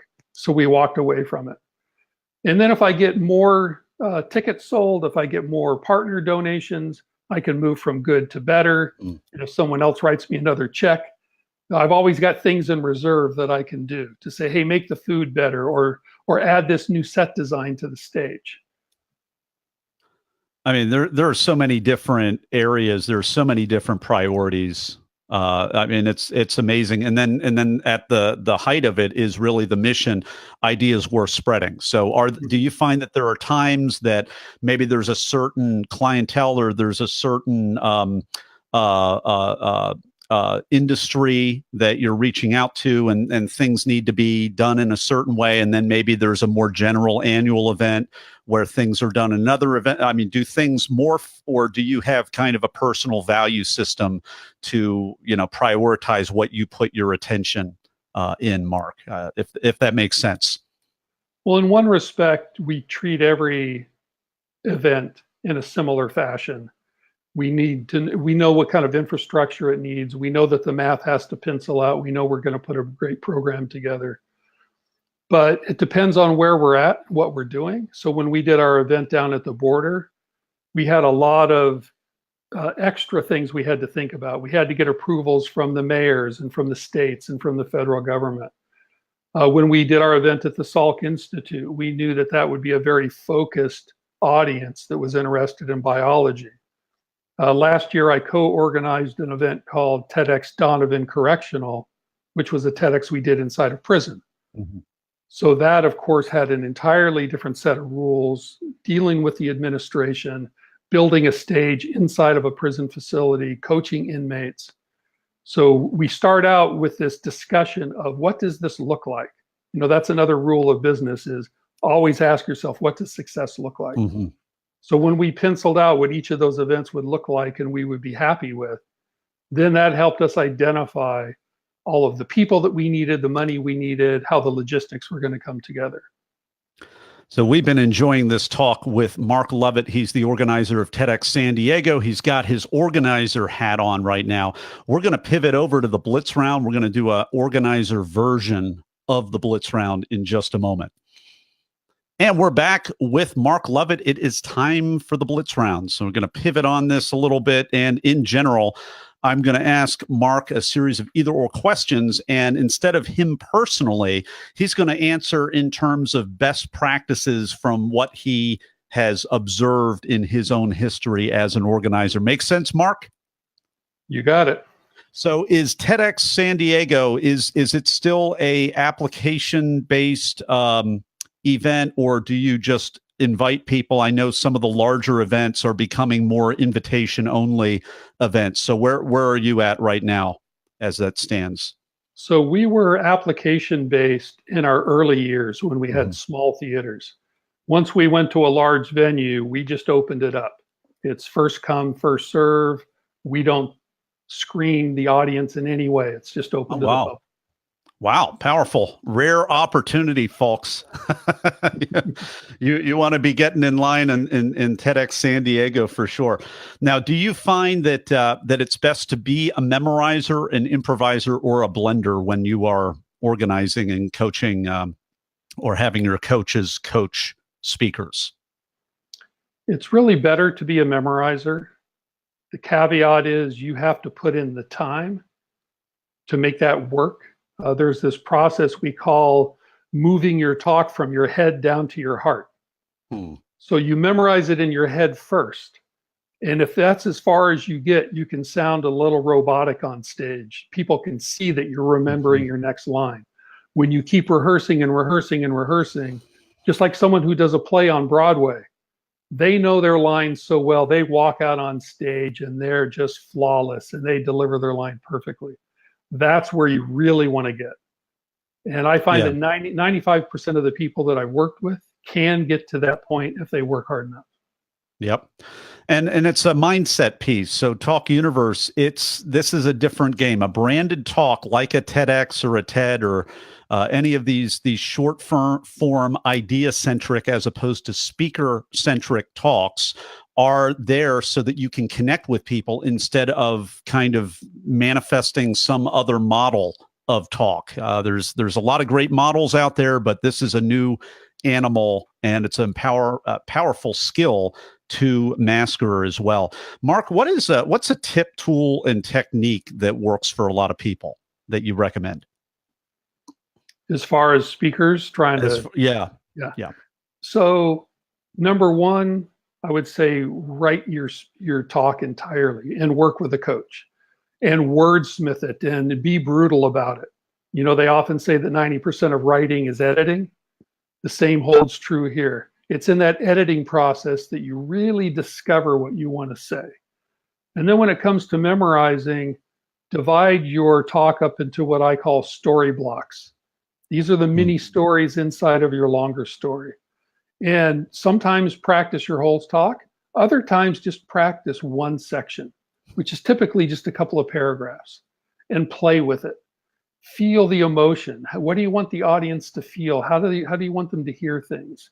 And if you can memorize each of those blocks, they'll all fall into place towards the end.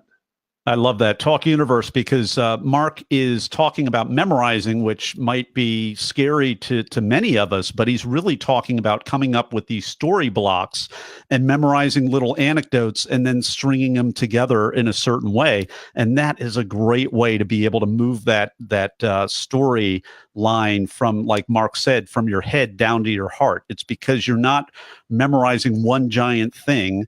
You are memorizing little stories that logically progress from one to the other. What's the biggest challenge that you find with people, Mark, not wanting to cut time off of their talk? Why is it so hard for us to trim those back?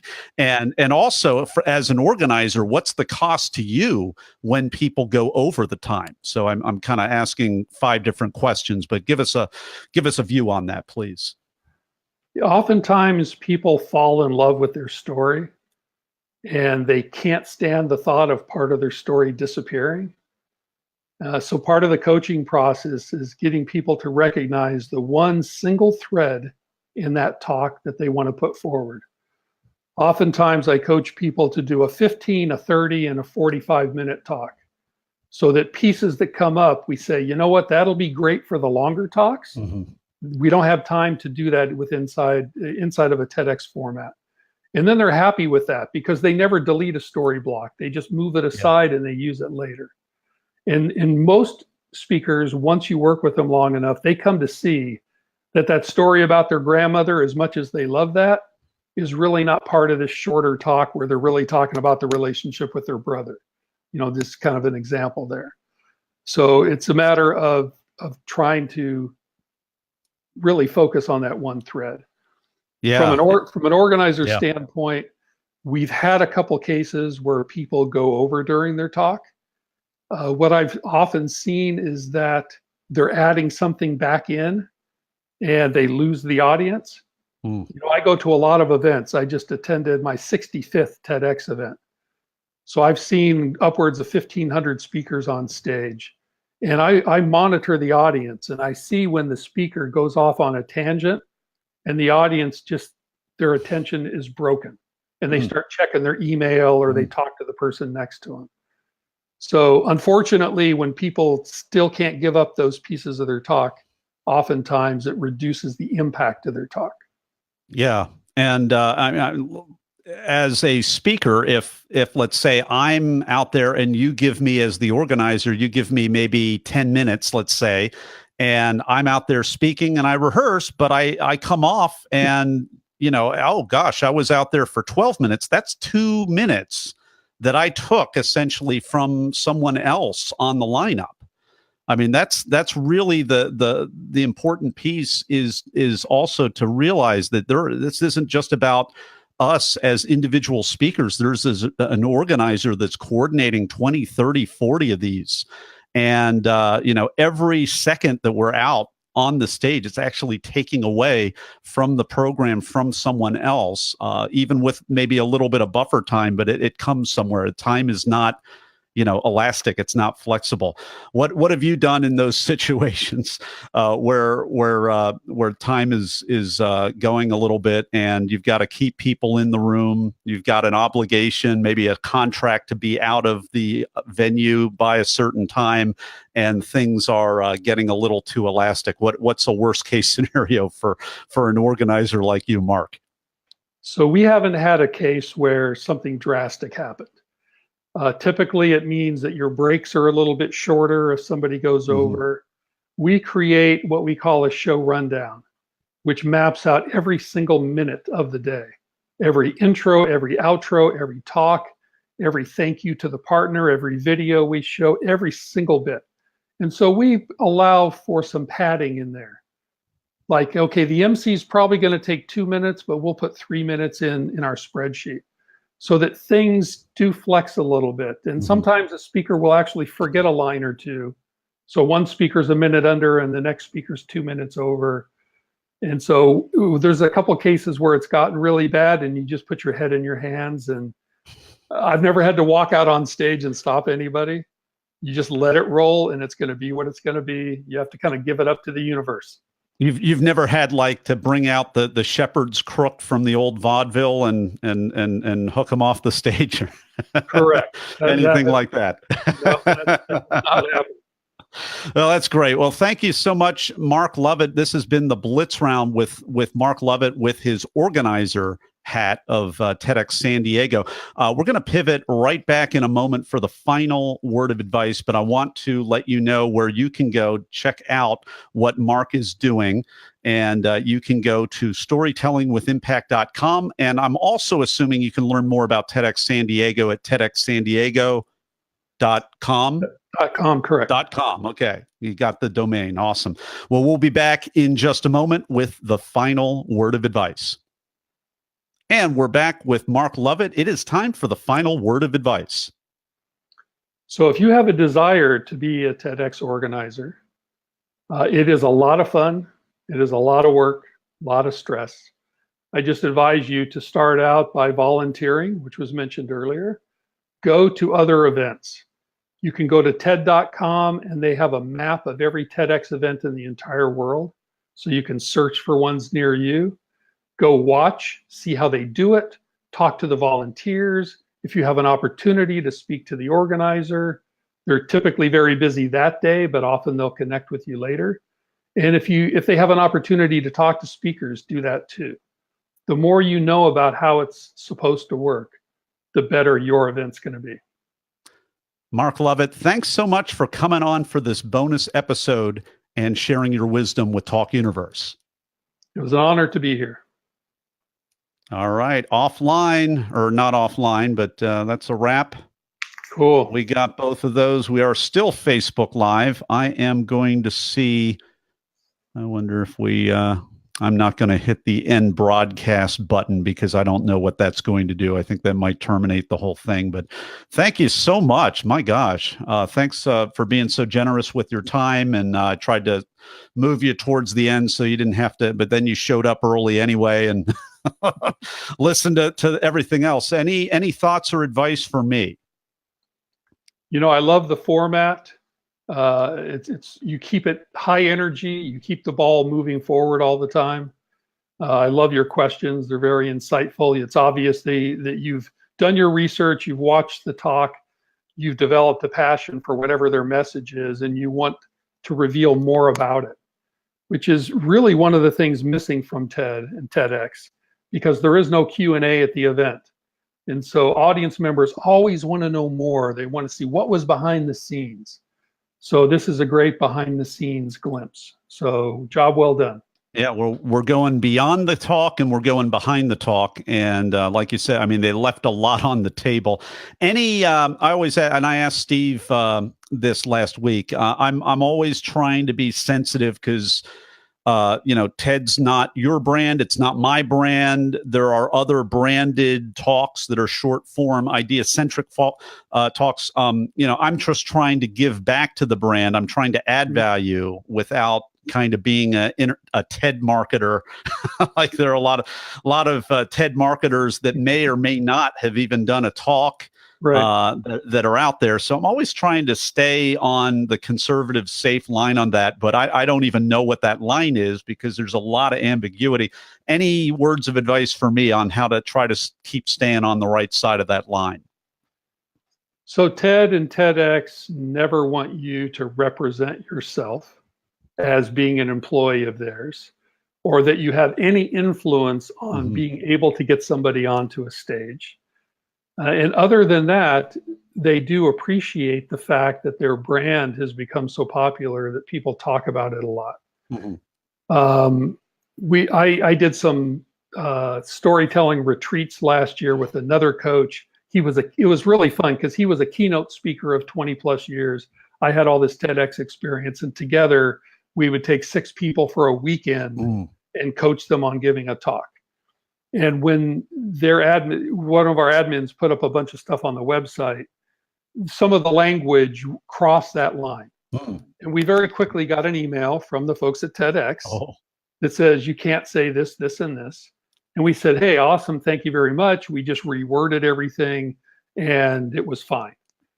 So that is a gray area, but as long as you don't represent yourself or imply that from the standpoint of a coach, I can never tell anybody, pay me money and I'll get you on a stage. What I tell them is, pay me money and I'll coach you to give a great talk. And I can tell you more about how TEDx works. And many of my clients have ended up on stages, but it's through their own effort because they went out and applied, they had a great topic, and that organizer looked at their topic and selected them. It had nothing to do with me. Cool. Hey, well, I always like to add that and ask that to organizers, because you're really, I mean, you're direct downline from New York or Chris and everybody else. So yeah, and I know the folks that at TEDx in New York pretty well. Yeah. I had to work with them personally on the cross border and on the prison event. So every time I see them when I go back to New York, they ask, "Okay, what are you thinking now? What's your favorite plan?"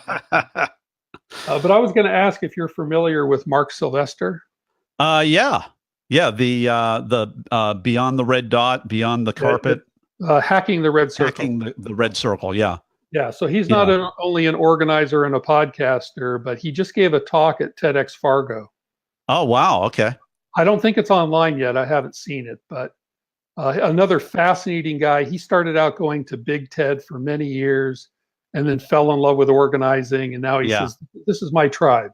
I don't want to go back to TED anymore. I want to hang out with the organizers." So that's powerful. Awesome guy. And he has a great podcast. I don't mention it too much just because I'm I'm jealous for my own listeners, and I want to share, but I want to make sure that we have friendly sharing all the way around. But man, what a great! I listened to his. I was actually after listening to his podcast, realizing that he was organizer only interviews. That was powerful, and that helped me expand this, because I'm thinking, oh, there's already that. Where is there that really goes behind the talk and talks to speakers and MCs and organizers, openers, closers alike, and that's broadened it out as well. So powerful. I mean, the organizer piece is powerful. For sure. Mark, thank you so much. You've been super crazy generous with your time, and thanks for the extra advice out here on the tail end here. No, I love what you're doing. So keep up the work. All right. I'm all about storytelling. So you're a master storyteller. Appreciate it, Mark. Take care. Okay. All right. Bye.